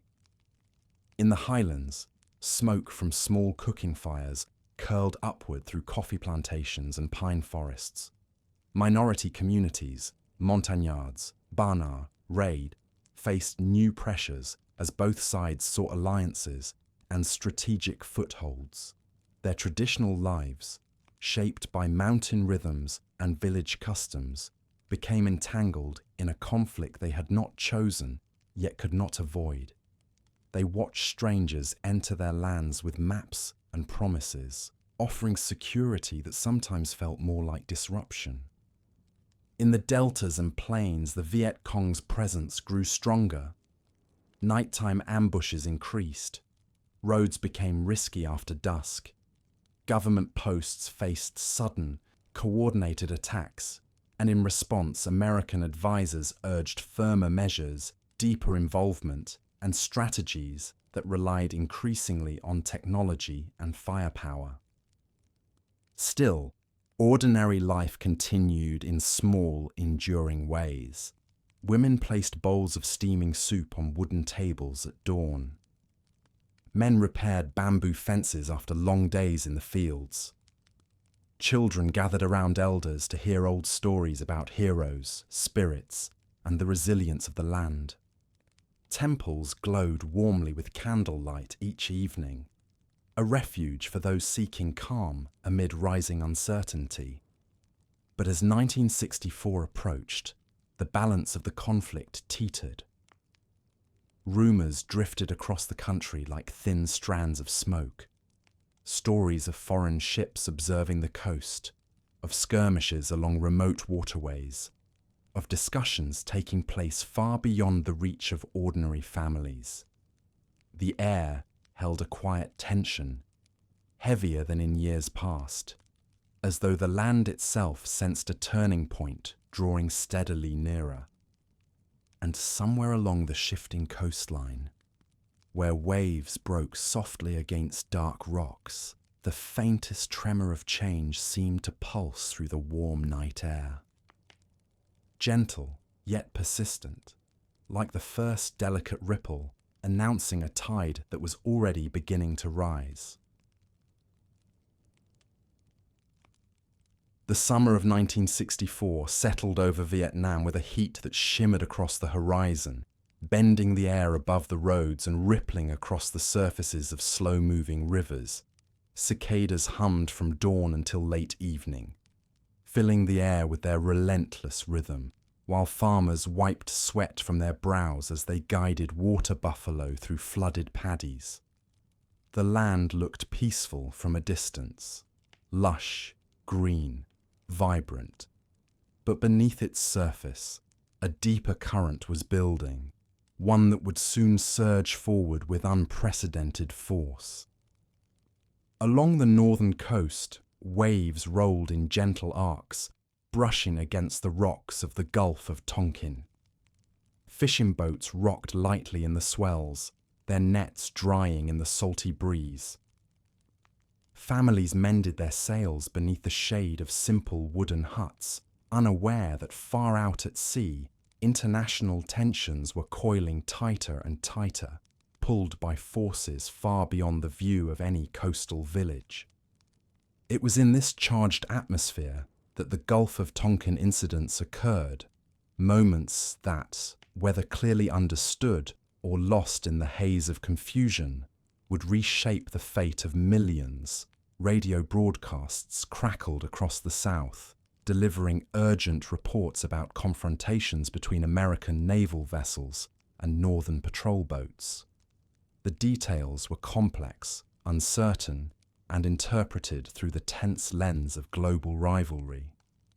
Yet the effect was immediate, a sudden and dramatic shift in the level of American engagement. By early August, voices in Washington spoke of protecting the South from aggression and ensuring stability in a region deemed strategically vital. Not long after, decisions were made that opened the door to a new phase of involvement, one no longer limited to advisors, plans, or quiet support. Troop deployments began. Airstrikes were authorized, and the deep, distant hum of conflict rolled across the Pacific with a momentum that could not be easily reversed. In Vietnam, the shift was felt swiftly and viscerally. Helicopters sliced through the humid air in increasing numbers, their rotors beating like giant wings above the treetops. Cargo planes touched down at expanding airfields, their engines roaring across the flat plains near coastal cities. Soldiers in unfamiliar uniforms marched through towns, carrying gear and weapons that gleamed beneath the harsh tropical sun. Their presence brought both reassurance and apprehension, depending on who watched and from where. In rural areas, villagers observed quietly as new camps were built along riverbanks and open fields. They heard the sound of generators humming late into the night, saw the glare of electric lights that cut through darkness more sharply than lanterns ever had, and felt the ground tremble as armoured vehicles moved slowly along narrow, dusty roads.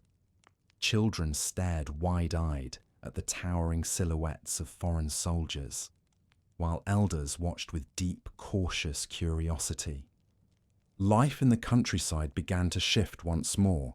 not with sudden violence, but with a sense of being drawn towards something larger and more unpredictable. American patrols moved through villages, accompanied by South Vietnamese troops, offering medical supplies, small gifts, or advice. Some families welcomed them warmly, grateful for any support that promised greater security. Others remained distant, unsure how long this new presence would last, or what consequences it might bring when night settled across the land and shadows lengthened. For the Viet Cong, the expanding foreign involvement confirmed what they had long anticipated. A deeper struggle lay ahead. They adjusted quickly, blending even more carefully into the thick forests and the maze-like waterways of the Mekong Delta. They observed new patterns, troop movements, supply routes, helicopter landings, and adapted their strategies with quiet precision. In the Highlands, narrow footpaths that wound between pine-covered slopes became crucial routes for moving supplies. Couriers travelled under starry skies, guided by the soft glow of fireflies and the faint scent of wild ginger crushed beneath their feet. Every journey carried risk, yet many young men and women felt an unwavering resolve, shaped by memories of earlier wars and the belief that the struggle for reunification now stood at a decisive threshold. The United States, meanwhile, expanded its presence with determination and growing complexity. New bases appeared near cities like Da Nang, Nha Trang, and Pleiku engineers cleared fields, built barracks, and erected towers that rose above landscapes once dominated only by coconut palms and ancient trees. Aircraft thundered overhead, leaving trails of sound that rolled across villages like distant storms. Saigon swelled with new activity, its streets filled with foreign correspondents, diplomats, contractors, and soldiers. Cafes buzzed with conversations in multiple languages. Markets expanded, offering imported goods that mingled with traditional foods and crafts. In some neighborhoods, neon lights flickered late into the night, illuminating faces weary from long days of work or worry. Yet even as the city glowed brighter, shadows deepened across the countryside. Nighttime carried a different kind of energy now, one filled with distant explosions, faint echoes of gunfire, and the uneasy tension that settled over families who lay awake listening for sounds that might signal danger. Lanterns flickered in windows long after children had fallen asleep.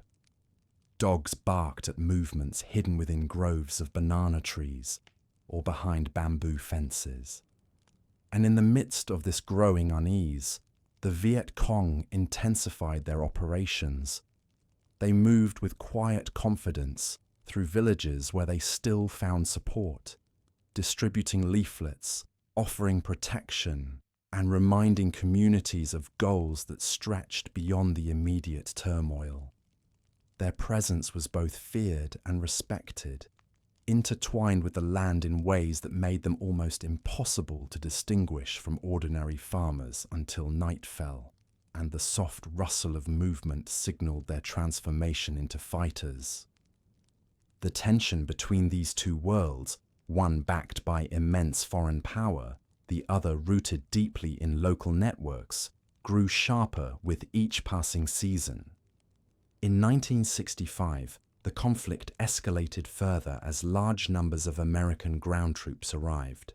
The air felt heavier, as though each gust of wind carried with it a whisper of the coming storms. Patrols ventured deeper into jungles that shimmered with heat. Helicopters dipped low over valleys thick with mist. Armed convoys moved along narrow roads lined with bamboo, their tires kicking up clouds of dust that settled slowly over the leaves. For villagers, survival meant adapting once more.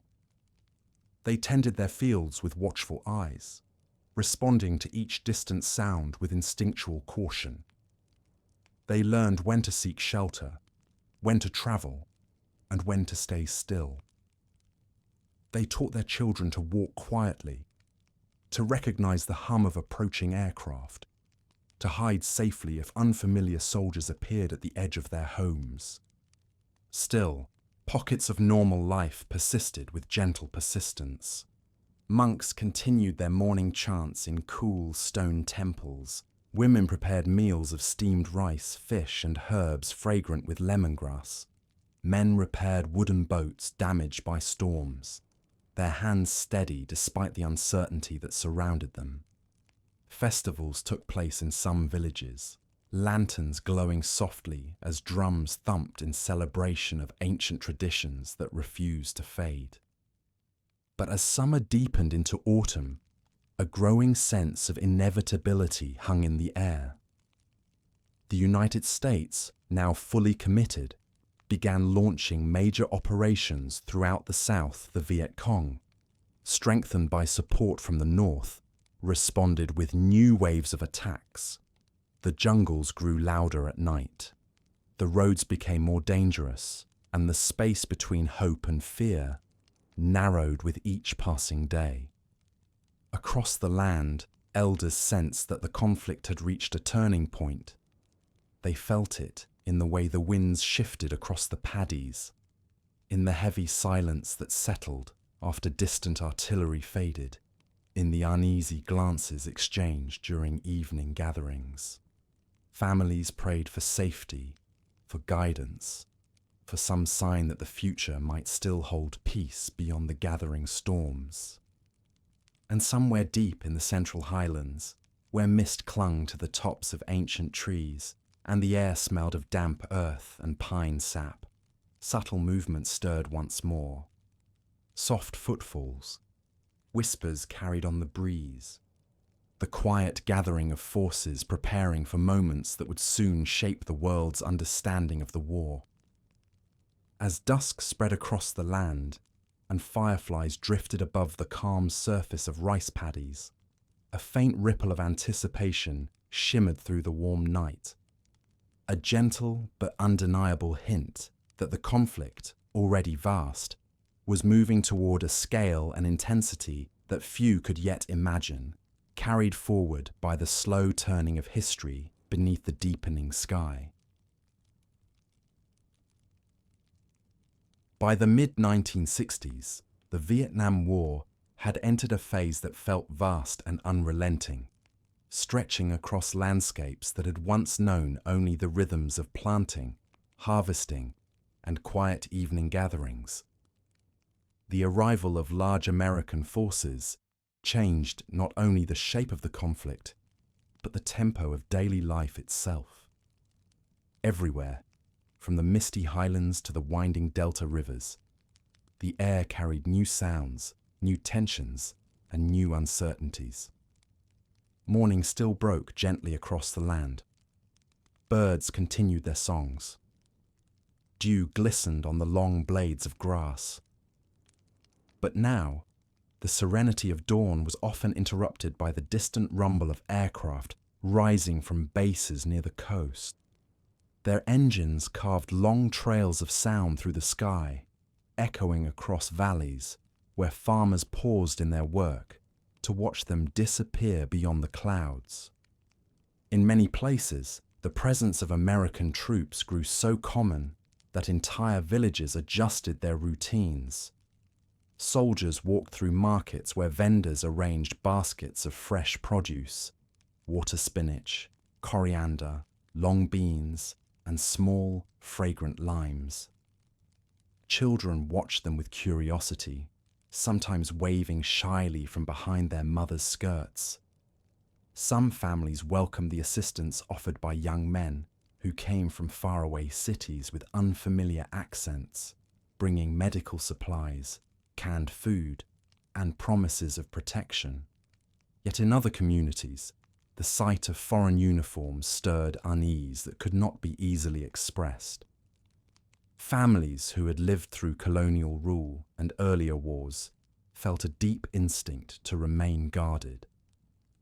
They listened politely, but their hearts were cautious. They had seen how quickly alliances could shift, how promises could dissolve, how the lines of conflict could drift like wind-blown smoke across the land. Meanwhile, the Viet Cong adapted to the growing American presence with flexibility born from years of guerrilla experience. They studied the patterns of patrols, the timing of helicopter movements, the locations of newly built bases. They moved silently through dense bamboo groves, their footprints softened by layers of fallen leaves.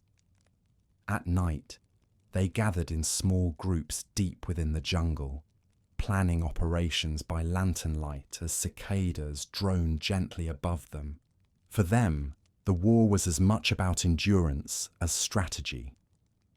They dug elaborate tunnel networks beneath forests and villages, passages so narrow and dark that only those accustomed to hardship could navigate them easily. These tunnels offered not only shelter, but invisible pathways for movement, allowing groups to disappear from one place and reappear unexpectedly in another. In the Mekong Delta, where rivers branched and curved like living veins, conflict took on its own shape. Canals that once carried only fishermen and traders now saw patrol boats gliding through the murky water, their engines churning softly as soldiers scanned the banks for signs of ambush.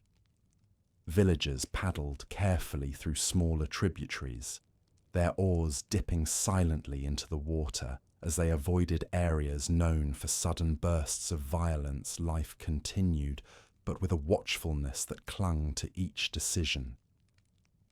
Throughout the Central Highlands, the war took on a different tone.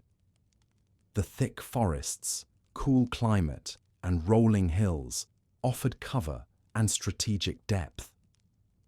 Montagnard communities found themselves drawn into the conflict in ways they had never sought.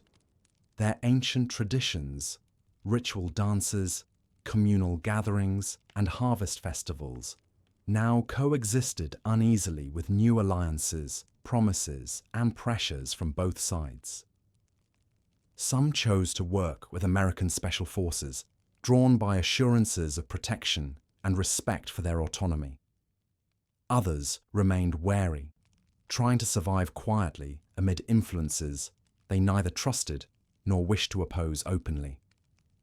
And still, the beauty of the land remained unmistakable. The Central Highlands glowed at sunrise with colours that blended from pink to gold. Pine trees swayed gently in the cool morning breeze. Waterfalls poured into crystal-clear pools, their sound offering brief moments of peace amid the surrounding tension. Yet, it was also in these highlands that one of the most devastating operations of the war would soon unfold.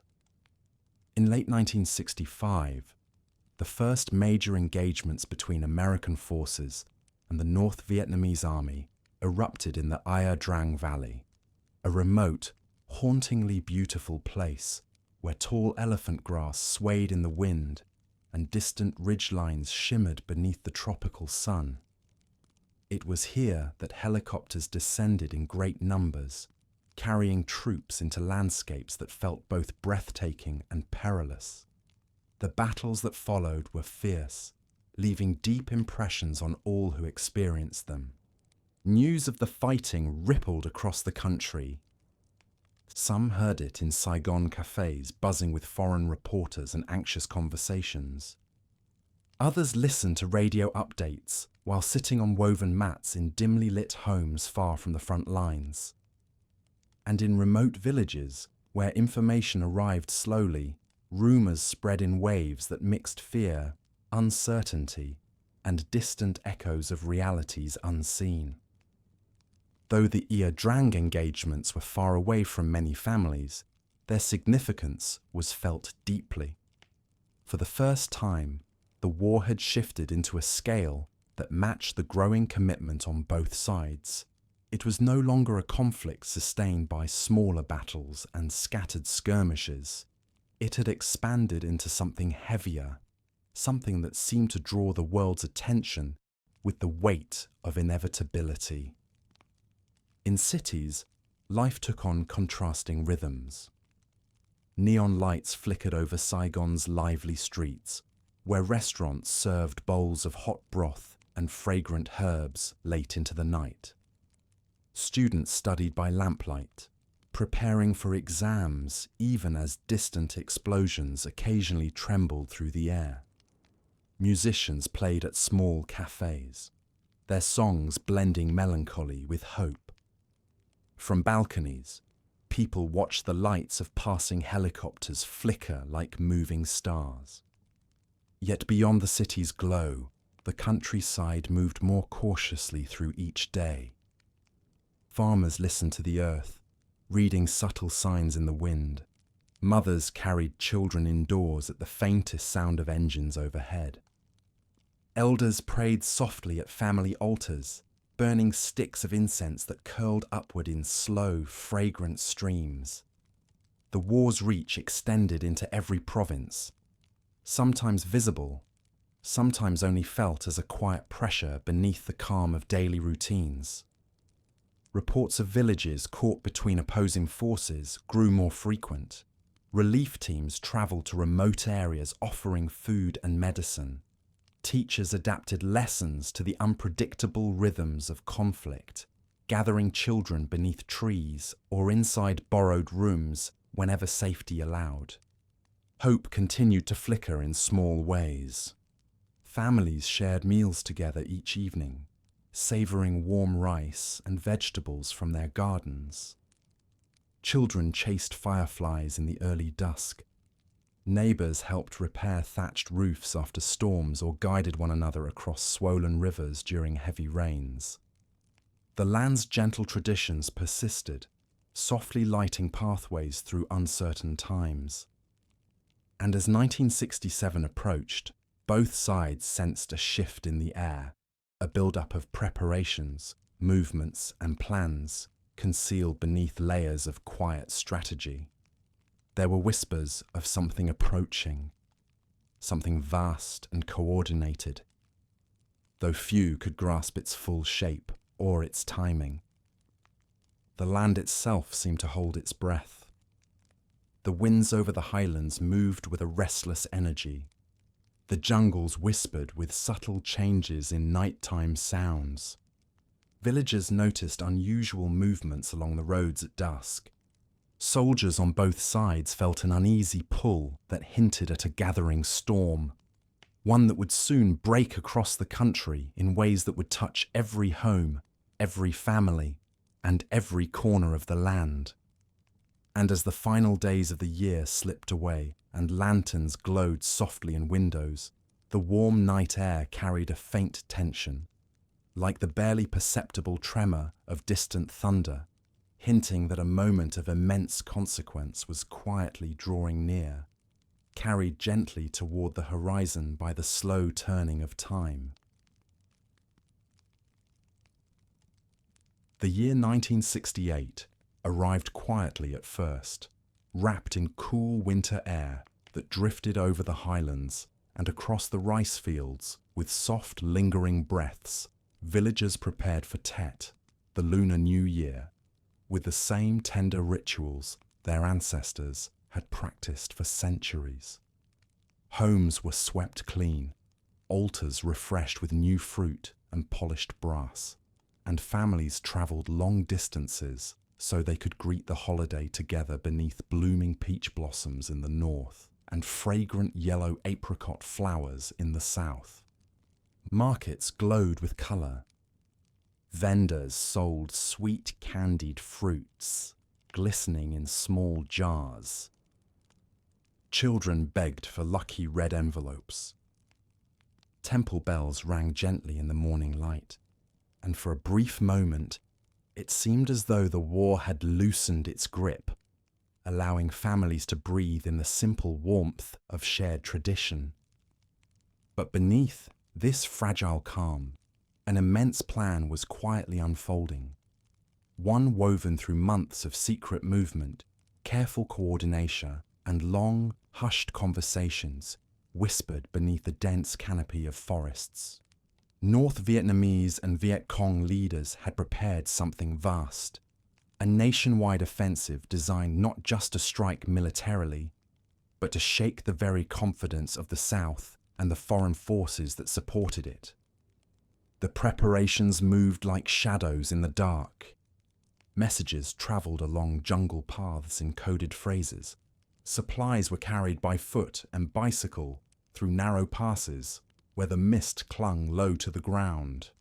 Young fighters gathered in hidden clearings, learning routes and signals by the flicker of lanterns.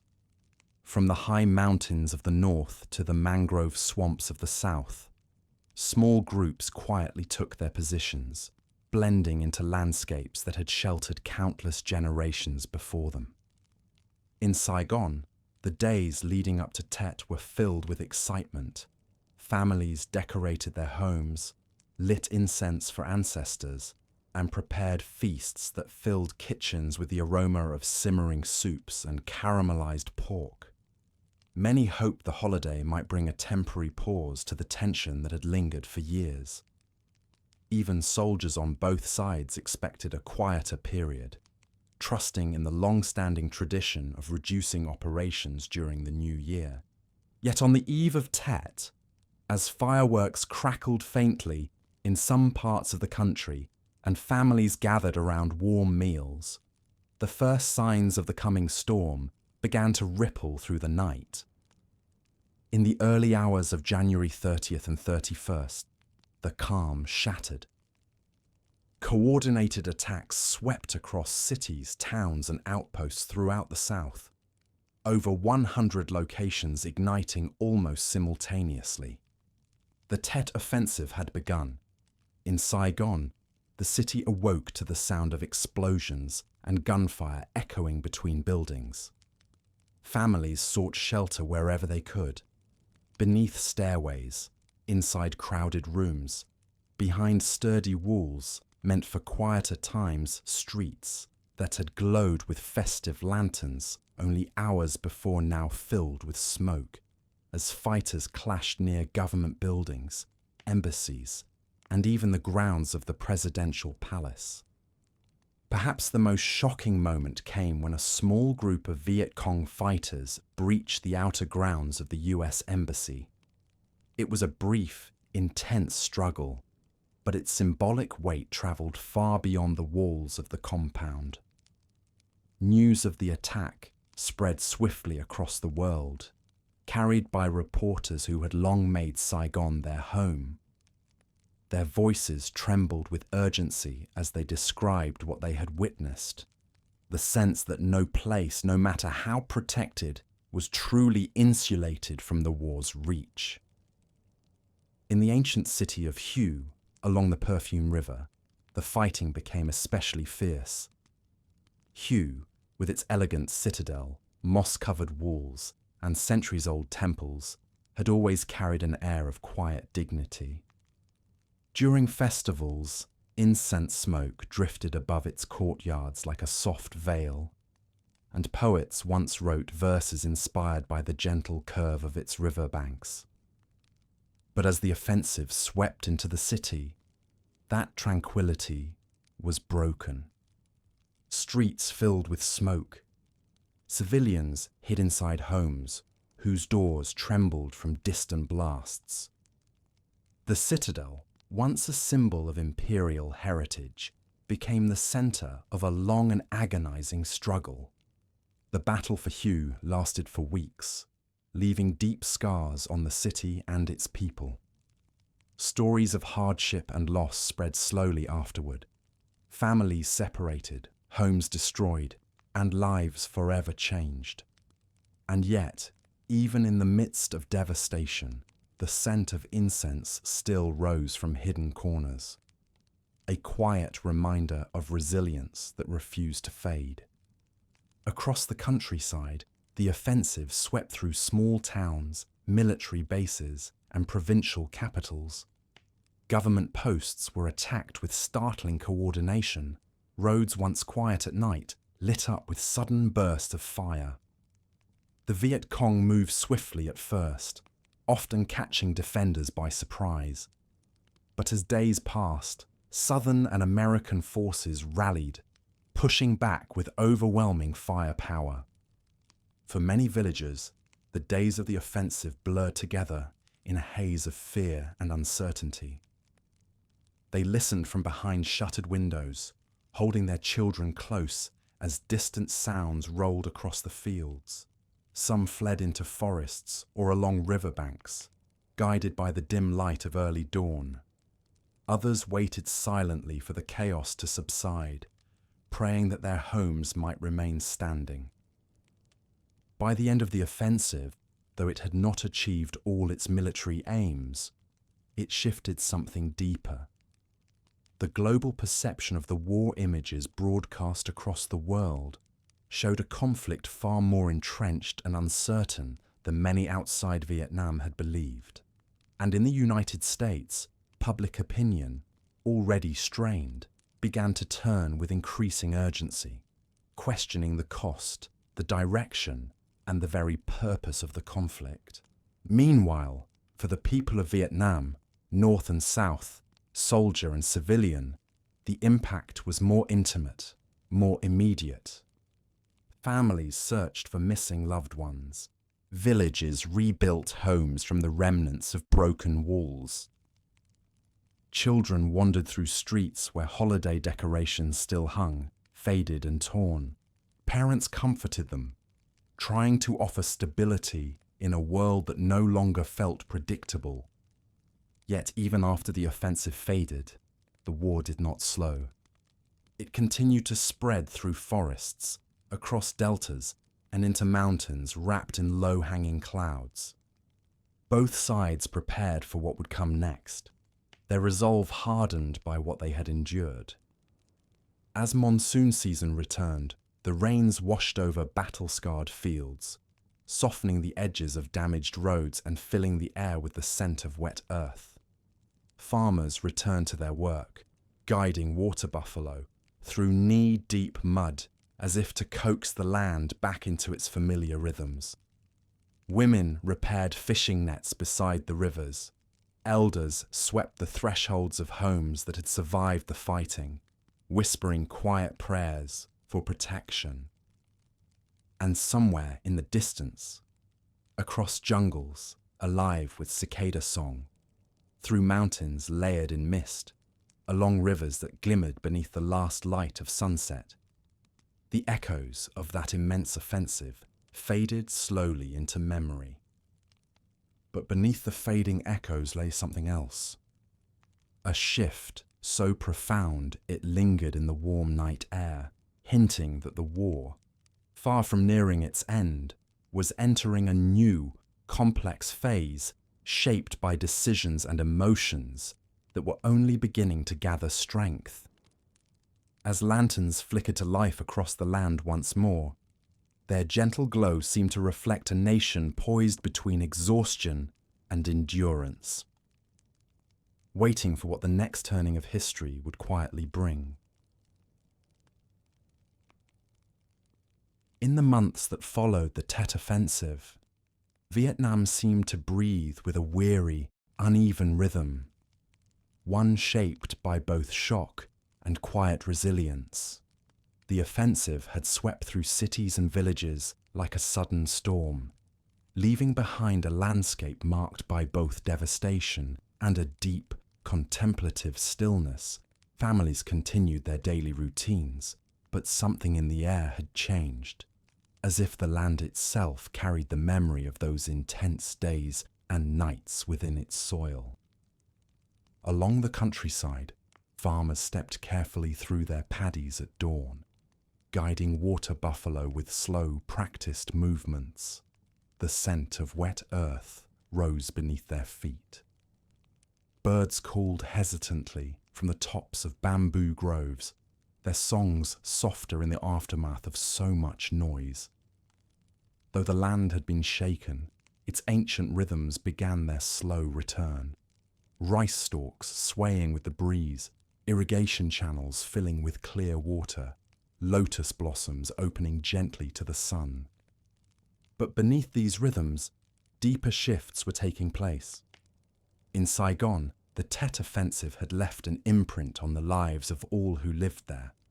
Streets that once bustled with constant noise carried a different kind of energy now, more cautious, more reflective. Families repaired damaged homes, sweeping broken glass from courtyards that had once echoed with festive laughter. Children walked past buildings with scarred walls, trying to understand why their familiar world suddenly felt so vulnerable. American forces, shaken by the intensity and coordination of the offensive, increased their presence even further. New units arrived. Reinforced patrols moved through urban districts and rural plains. Military planners adjusted strategies, determined to regain control and stability. Helicopters became a near-constant presence over canals, forests, and rice fields, their shadows gliding across the land as hurried voices crackled through radios. Yet the South Vietnamese people responded with an endurance born from generations of hardship.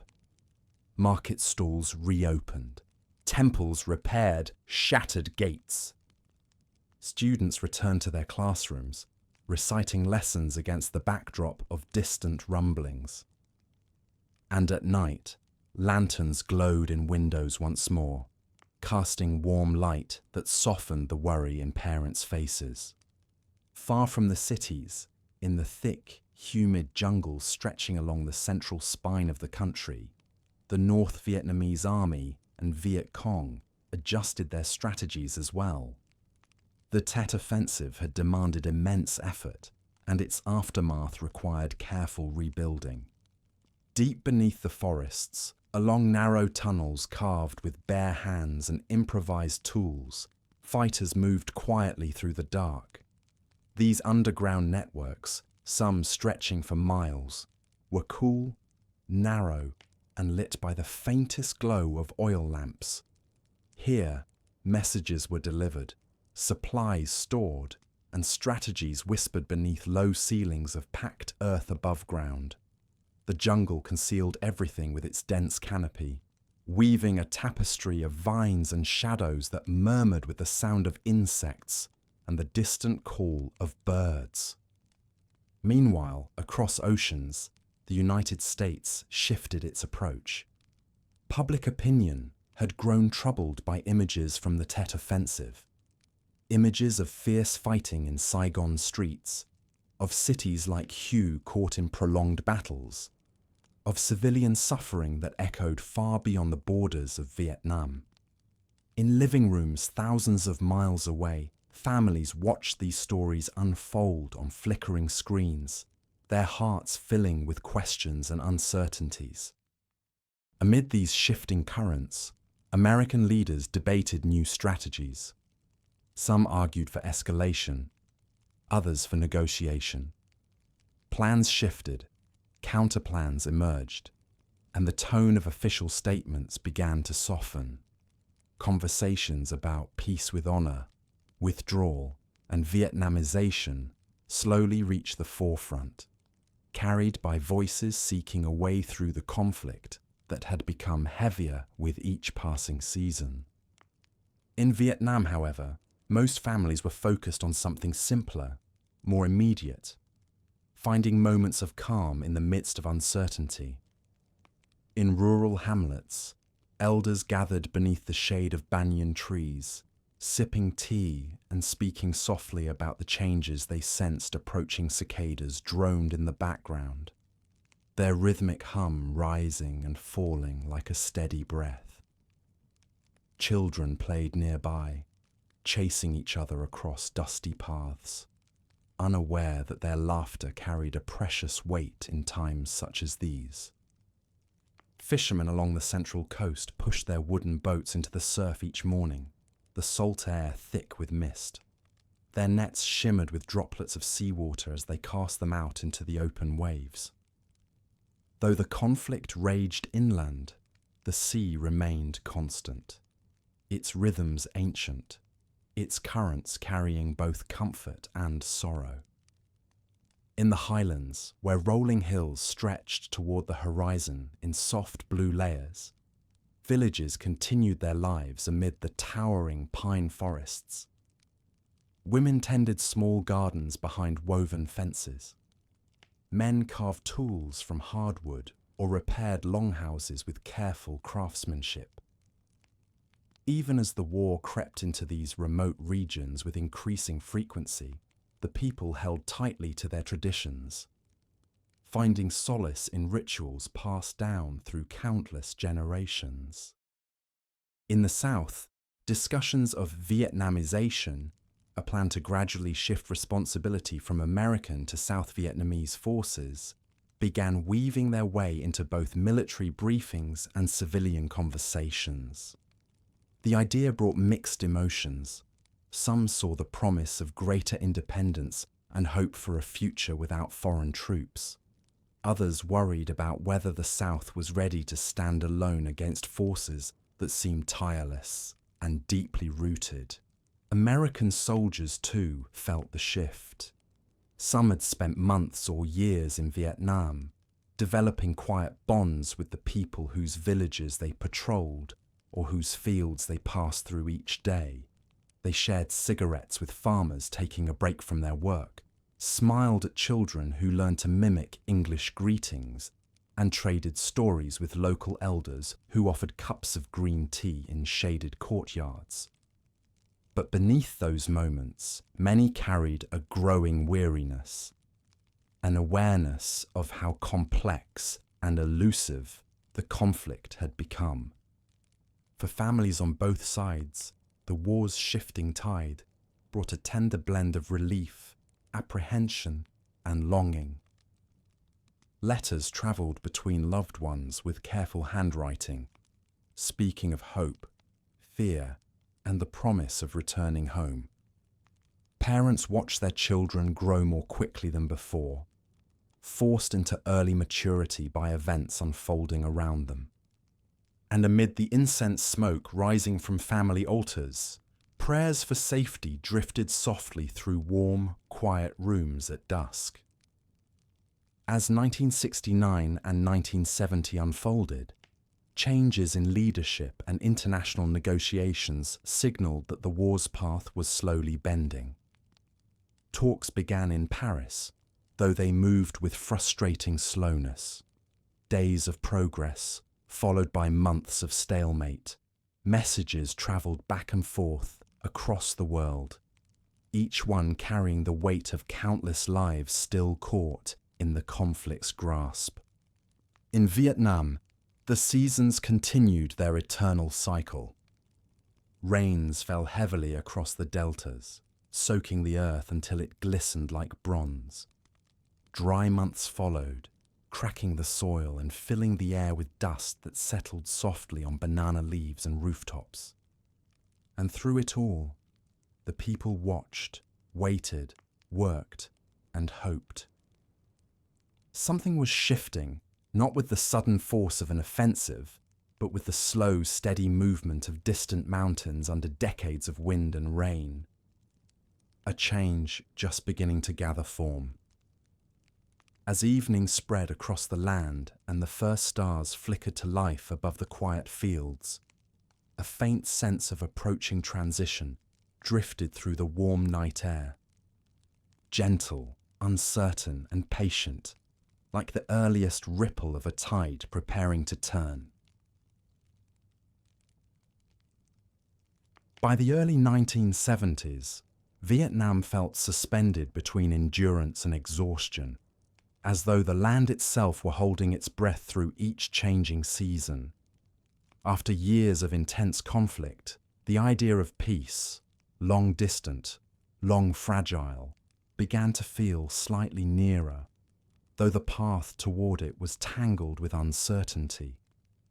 Negotiations in Paris continued, sometimes with promising warmth, sometimes chilled by setbacks that left families on all sides wondering how much longer the suffering would stretch across their lives. In the South, Vietnamization moved steadily forward. American troops, once present in vast numbers, began withdrawing unit by unit. Their convoys stirred dust along the roads as they departed bases they had occupied for years, bases now transitioning into the hands of the South Vietnamese military. The change didn't happen overnight, but gradually, like the slow retreat of a tide exposing stones long hidden beneath the surface. For many American soldiers, departure brought a bittersweet mixture of relief, sadness, and unfinished questions. They packed their belongings, folded worn letters from home, and exchanged quiet goodbyes with villagers. They had come to know children, sometimes waved as the trucks rolled away, their faces a blend of curiosity and melancholy. Elders bowed politely, offering final cups of tea or small tokens of gratitude. Yet beneath the gestures lingered a quiet tension, an understanding that the land was shifting into a new phase, and no one could predict what would follow. In Saigon, the atmosphere grew more complex. The city bustled with life, motorbikes weaving through crowded streets, vendors calling out their prices from baskets of fragrant herbs and fresh noodles, students hurrying to classes beneath the shade of tamarind trees. Yet beneath the surface, worry stirred. With the gradual departure of American forces, many wondered how the South would stand against an enemy that seemed patient, organized, and deeply rooted in its vision of reunification. Political leaders made speeches promising strength and resilience. Posters displayed slogans of perseverance. But in private homes, families discussed uncertainties over shared meals, their voices hushed as if speaking too loudly might summon unwanted truths. Across the country's interior, the North Vietnamese Army and Viet Cong continued to rebuild and reposition. The aftermath of Tet had taken its toll, but their resolve deepened rather than weakened. Along the Ho Chi Minh Trail, by now a sprawling network of paths and hidden roads, supplies and soldiers moved under the dense canopy of trees. Despite bombings, monsoon storms, and treacherous terrain, the movement continued with the quiet intensity of a river carving its path through stone. In remote mountain valleys, young recruits trained in the cool morning air, learning to read maps, navigate forests, and understand the strategies of a war that had lasted longer than many of them had been alive. They spoke softly about families left behind in villages softened by mist, about hopes for a unified homeland, about the longing to see peace restored after so many years of uncertainty. Their faces carried both youthfulness and a gravity shaped by the times. Meanwhile, the war's impact deepened for ordinary villagers caught between shifting lines of control. In the Mekong Delta, where waterways intersected like intricate threads, families relied on their small boats more than ever. Some travelled at dawn, gliding past mangrove roots twisted like ancient fingers, delivering produce to distant markets. Others fished under the pale light of the moon, hoping to avoid patrols that moved quietly along the water. They learned to read the sounds of the night, frogs singing freely when the area was calm, sudden stillness signalling the presence of armed men nearby. Children grew up with instincts sharper than those of earlier generations. They recognized the difference between the hum of a helicopter and the growl of a truck engine. They knew which trails were safe after rain and which paths needed to be avoided at dusk. Yet despite the tension, they still found moments to laugh, splashing in muddy pools after storms, chasing dragonflies across shimmering rice fields, and gathering fireflies in small woven baskets that glowed softly in the night. In cities across the South, young adults faced a different kind of turbulence. Students debated politics in cafes filled with the aroma of sweet iced coffee. Musicians played folk songs that spoke of home, longing, and quiet sorrow. Poets wrote verses that captured both the beauty and fragility of life in wartime. The youthful spirit of the era pulsed through Saigon with a lively, trembling cadence. Meanwhile, American aircraft still flew missions, though their numbers gradually diminished. Bombings shook remote regions, stirring dust into the air like pale smoke. Forests trembled beneath the impact. Villagers emerged from shelters with tired eyes, sweeping debris from courtyards, repairing walls, and restoring shrines that had stood for generations. They moved with the steadiness of people who had no choice but to rebuild again and again. And still, the Paris peace talks continued. Months passed with cautious progress. Delegates exchanged proposals in rooms filled with polished wood, deep carpets, and the distant hum of foreign cities. They paused for translations, studied each word, weighed each phrase with the lives of millions in mind.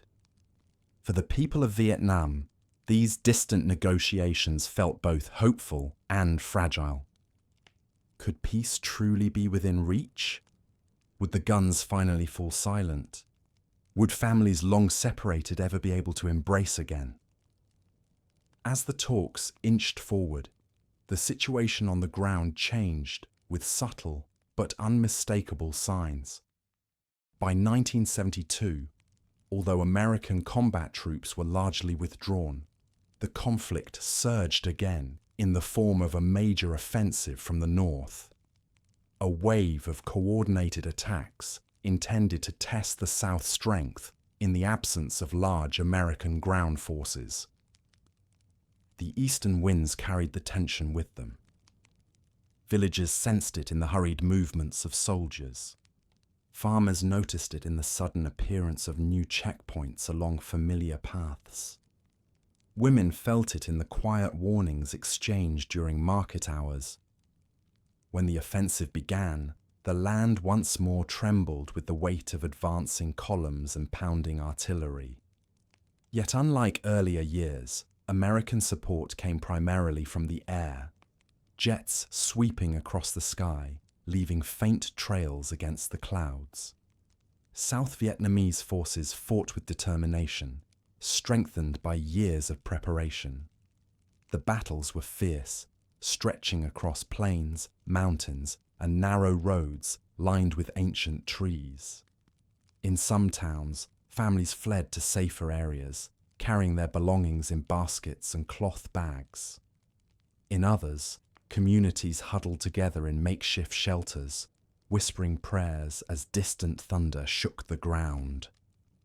Through it all, children clung to their mothers' arms, their small hearts pounding with fear they could not fully understand.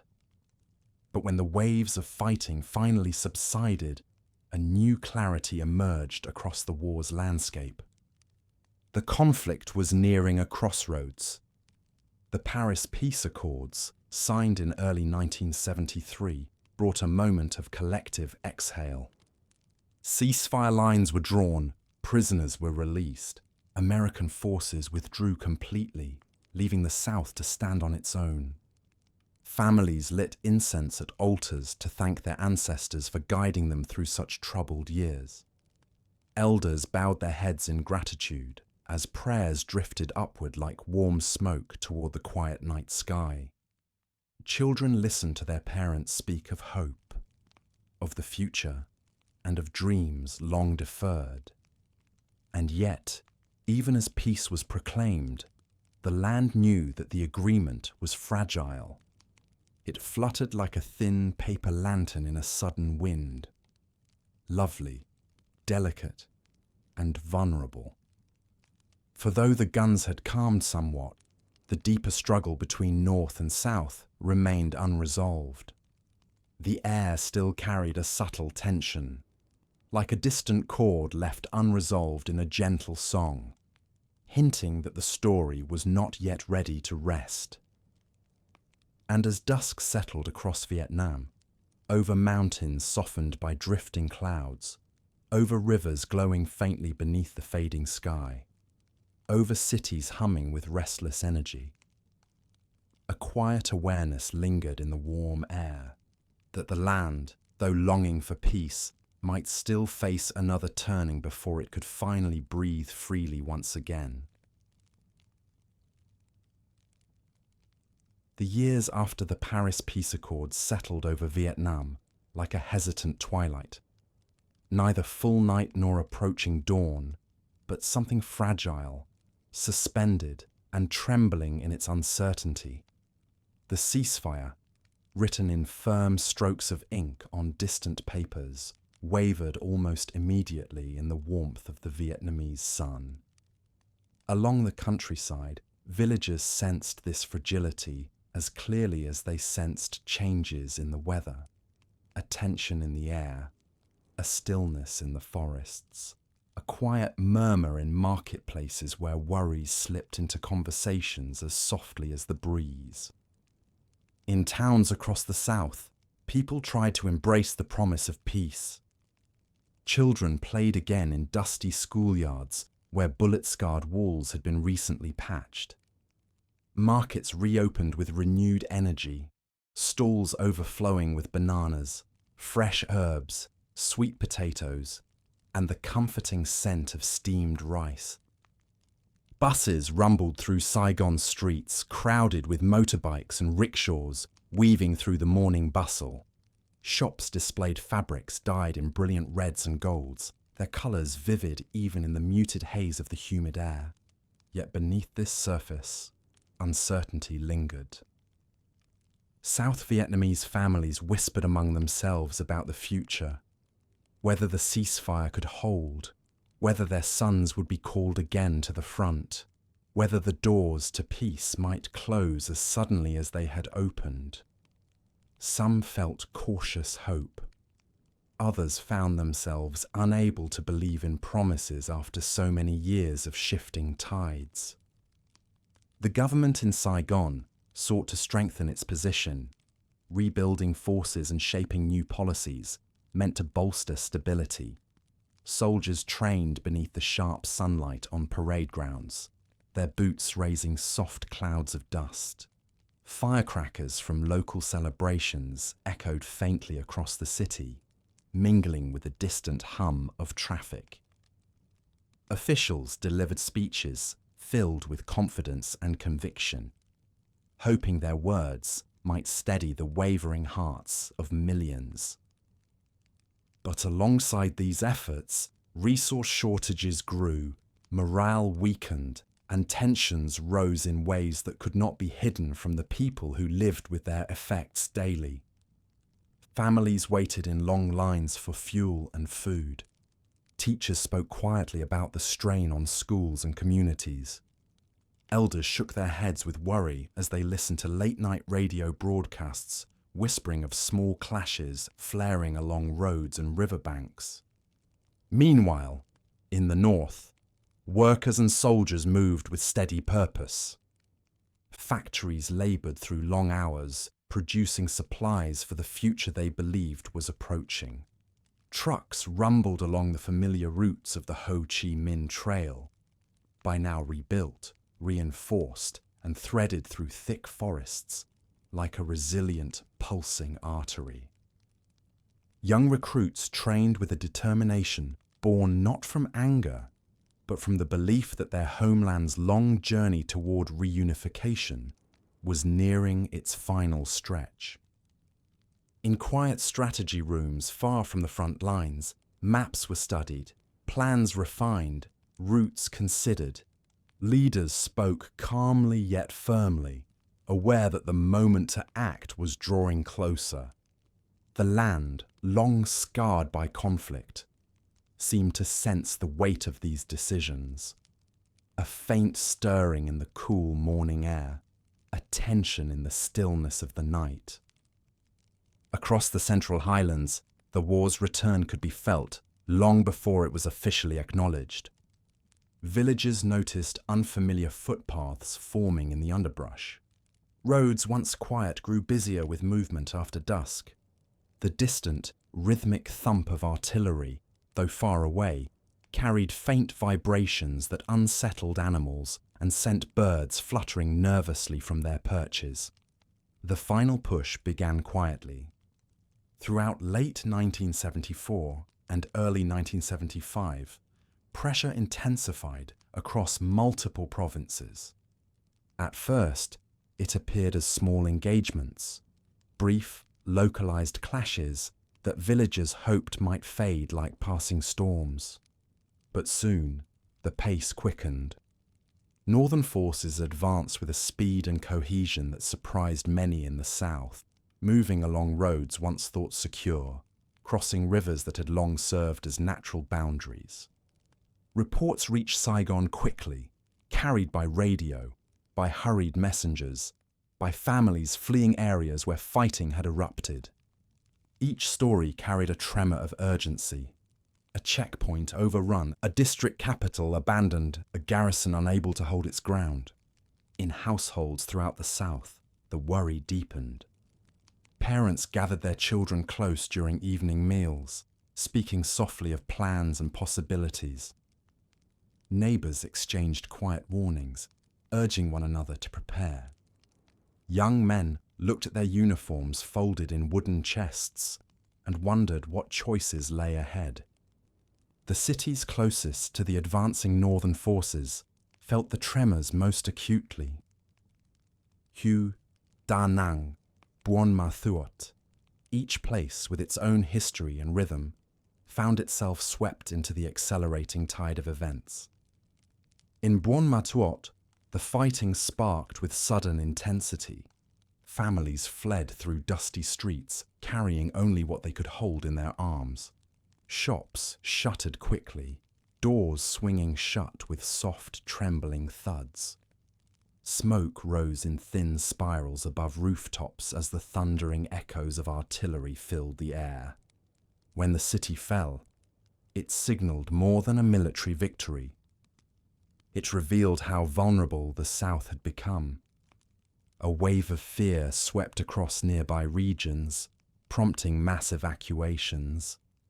Buses, bicycles, ox carts, and foot traffic clogged roads leading southward. Children clung to their parents as they walked tirelessly under the sun. The scent of dust and sweat mingled with the sharp smell of burning fields along the roadside. In Da Nang, chaos unfolded as tens of thousands attempted to escape by sea and air. Fishermen pushed overloaded boats into the churning waves, hoping to reach safer shores farther south. Mothers held infants close, murmuring prayers into their tiny ears as they boarded overcrowded transports. Soldiers, overwhelmed by the collapse of command structures, struggled to maintain order amid crowds desperate to flee. Through all of this, Saigon waited. The city moved through each day with a heavy stillness. Shops remained open, but their lights seemed dimmer. Students still walked to class, their books held tightly, though their eyes often drifted upward toward the skies. Monks in saffron robes offered prayers in temples where incense burned in slow, winding curls. And on balconies overlooking the city, elders watched the distant horizon with solemn, knowing gazes. As northern forces continued their rapid advance, the atmosphere in Saigon shifted from worry to undeniable urgency. Families packed belongings into small suitcases or baskets. Some gathered official documents and placed them carefully in jars wrapped with cloth to protect against rain. Others prepared only what mattered most: photographs, keepsakes, family altars small enough to carry. The streets grew fuller each day, filled with people seeking news or supplies, hoping to understand how much time remained. The sound of radio broadcasts spilled from open windows. each announcement carrying undertones of inevitability. Government officials made hurried decisions. Some clung to optimism, others quietly searched for exit routes. Foreign embassies sensed the approaching shift too. Lines formed outside gates before dawn. Families waited for hours beneath the rising sun, some clutching documents, others simply hoping for mercy. The distant hum of aircraft at Tan Son Nhat Airport seemed to pulse with a rhythm that grew more frantic by the hour. Yet amid the mounting tension, moments of humanity persisted. Neighbors shared water with those waiting in long lines. Strangers helped families lift elderly parents onto trucks or carts. Children held hands as they crossed busy streets, their steps quick but steady. And in quiet homes tucked behind flowering bougainvillea vines, mothers prepared simple meals for their families, trying to maintain a sense of normalcy as the air thickened with anticipation. The final days of April approached like a slow, tightening breath.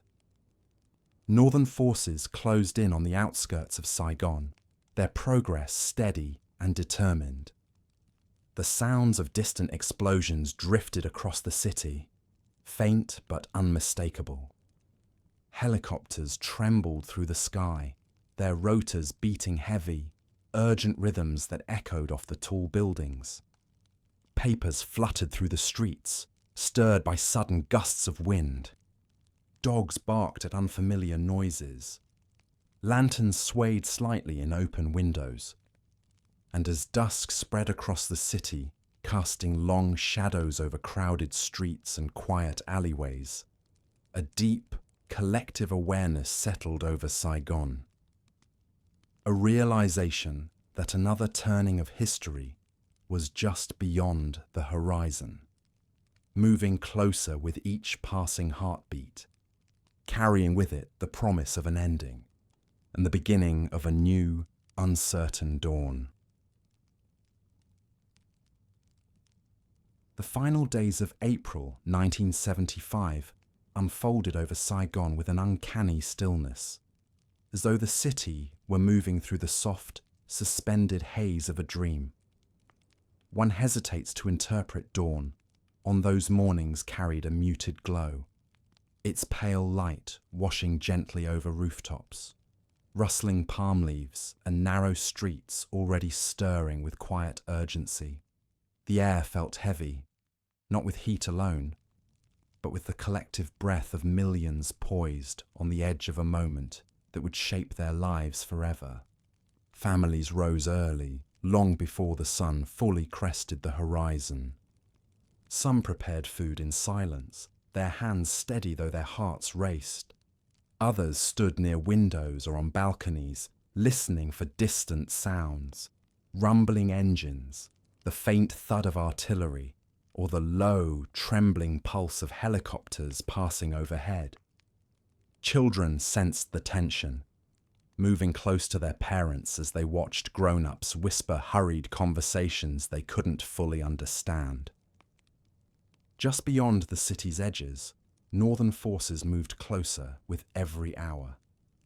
Their progress, once described as measured, had become swift and certain. Roads leading into Saigon carried a steady flow of advancing columns, their footsteps, engines, and quiet discipline echoing through forests and fields that had already endured so many seasons of conflict. Inside the city, the atmosphere brightened and dimmed in a strange rhythm. Part fear, part hope, part disbelief that the end of the long war might be unfolding in real time. At Tan Son Nhat Airport, the air roared with the frantic rhythm of evacuation. Helicopters rose and descended in rapid succession, carrying diplomats, officials, and families who had managed to secure a path out. From nearby rooftops, people watched the machines drift upward, silhouetted against the warm glow of the afternoon sun. Each departure stirred a mixture of sorrow and relief. Sorrow for those left behind, relief for those who found a way forward. Throughout Saigon's streets, the swirl of movement grew more intense. Buses crowded with families rumbled toward the embassy district. Cyclo-drivers pedaled with all their strength, weaving through congested avenues. Vendors closed their stalls early, gathering their goods and returning home before the roads grew too chaotic. And in hidden corners of the city, beneath banyan trees, behind shuttered windows, along narrow alleyways, people prayed softly for what lay ahead, hoping that whatever came next might bring gentleness after so many years of strain. By April 30th, Saigon lay beneath a warm morning sun, wrapped in a silence broken only by the distant hum of approaching engines. The city waited, breath held, as the final steps toward reunification unfolded. When northern troops entered the capital, they did so with a measured calm that surprised many who watched from behind half-opened doors or through cracks in hastily drawn curtains. Tanks rolled down wide boulevards lined with tamarind trees. Soldiers moved steadily, their expressions solemn, their movements careful. And for the first time in decades, the city felt the weight of conflict lifting, not with triumphal noise, but with a kind of stunned, aching quiet. For some, these moments brought profound relief, an end to fear, an end to separation, a hope that families divided by the 17th parallel might one day stand together again beneath the same sky. For others, the moment carried sorrow and uncertainty, for dreams that would not be realized, for futures that would take new and unfamiliar shapes, for loved ones who had left in hurried flights or chaotic departures. But even within these mixed emotions, something undeniably gentle drifted through the air, the beginning of peace. Across Vietnam, the land itself seemed to exhale. The Mekong Delta glimmered under golden light as fishermen returned cautiously to waterways that had once echoed with the rumble of patrol boats. The central highlands lay quiet beneath the soft sway of pine forests.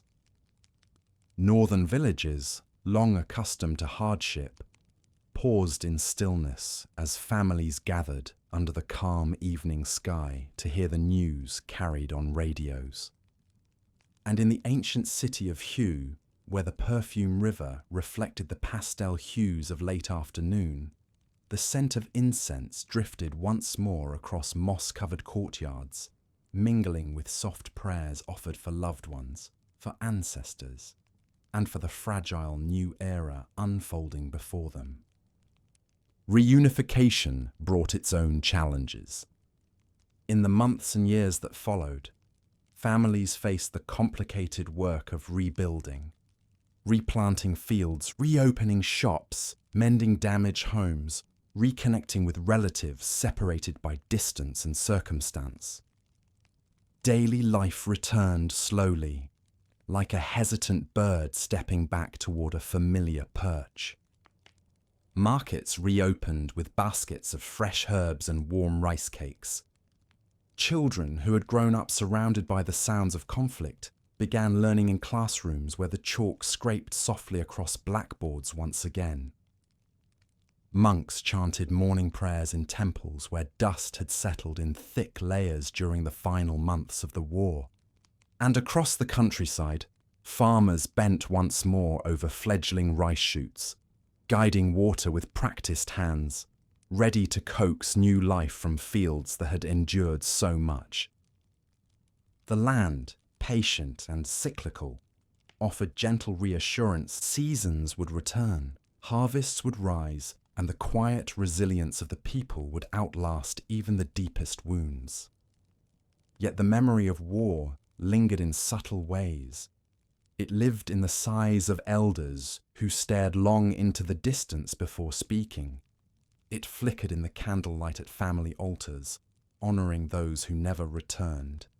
It echoed in the stories whispered between old friends who had endured different struggles on different sides. And it lived too in the bright, hopeful eyes of children who asked questions their parents struggled gently to answer. Over time, Vietnam emerged from its long shadow. Cities grew vibrant once more.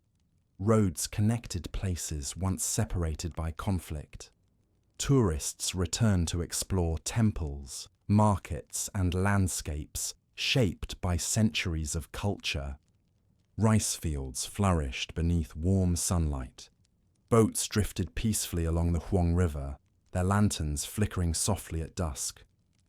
The scent of pho, simmering in street-side kitchens, mingled with the sound of laughter drifting from cafe terraces. And the nation slowly became known again, not for war, but for endurance, beauty, and the quiet strength of its people. Through all of this, the past remained present, not as an open wound, but as a story carefully carried forward, whispered with compassion, and held with a tenderness that reflected the country's deep reverence for memory. Tonight, as you rest and reflect on this journey, from ancient roots to colonial struggles, from revolution to reunification, let the story settle softly within you. Let the long arc of Vietnam's history remind you of humanity's capacity to rebuild, to hope, and to seek peace even after the darkest storms. May the gentle resilience of its landscapes stay with you, the calm of rice paddies shimmering under early morning mist, the quiet strength of mountains wrapped in drifting clouds, the soft rhythm of waves touching the shore at dusk, the warm glow of lanterns swaying in the evening breeze. And now, as the night deepens around you, allow your breath to slow, your thoughts to soften, your heart to ease into stillness. May peace gather gently at the edges of your mind, like dawn's first light touching the horizon. Rest well. May sleep come to you like a quiet river, carrying you onward, calm and unhurried, into the soft embrace of dreams.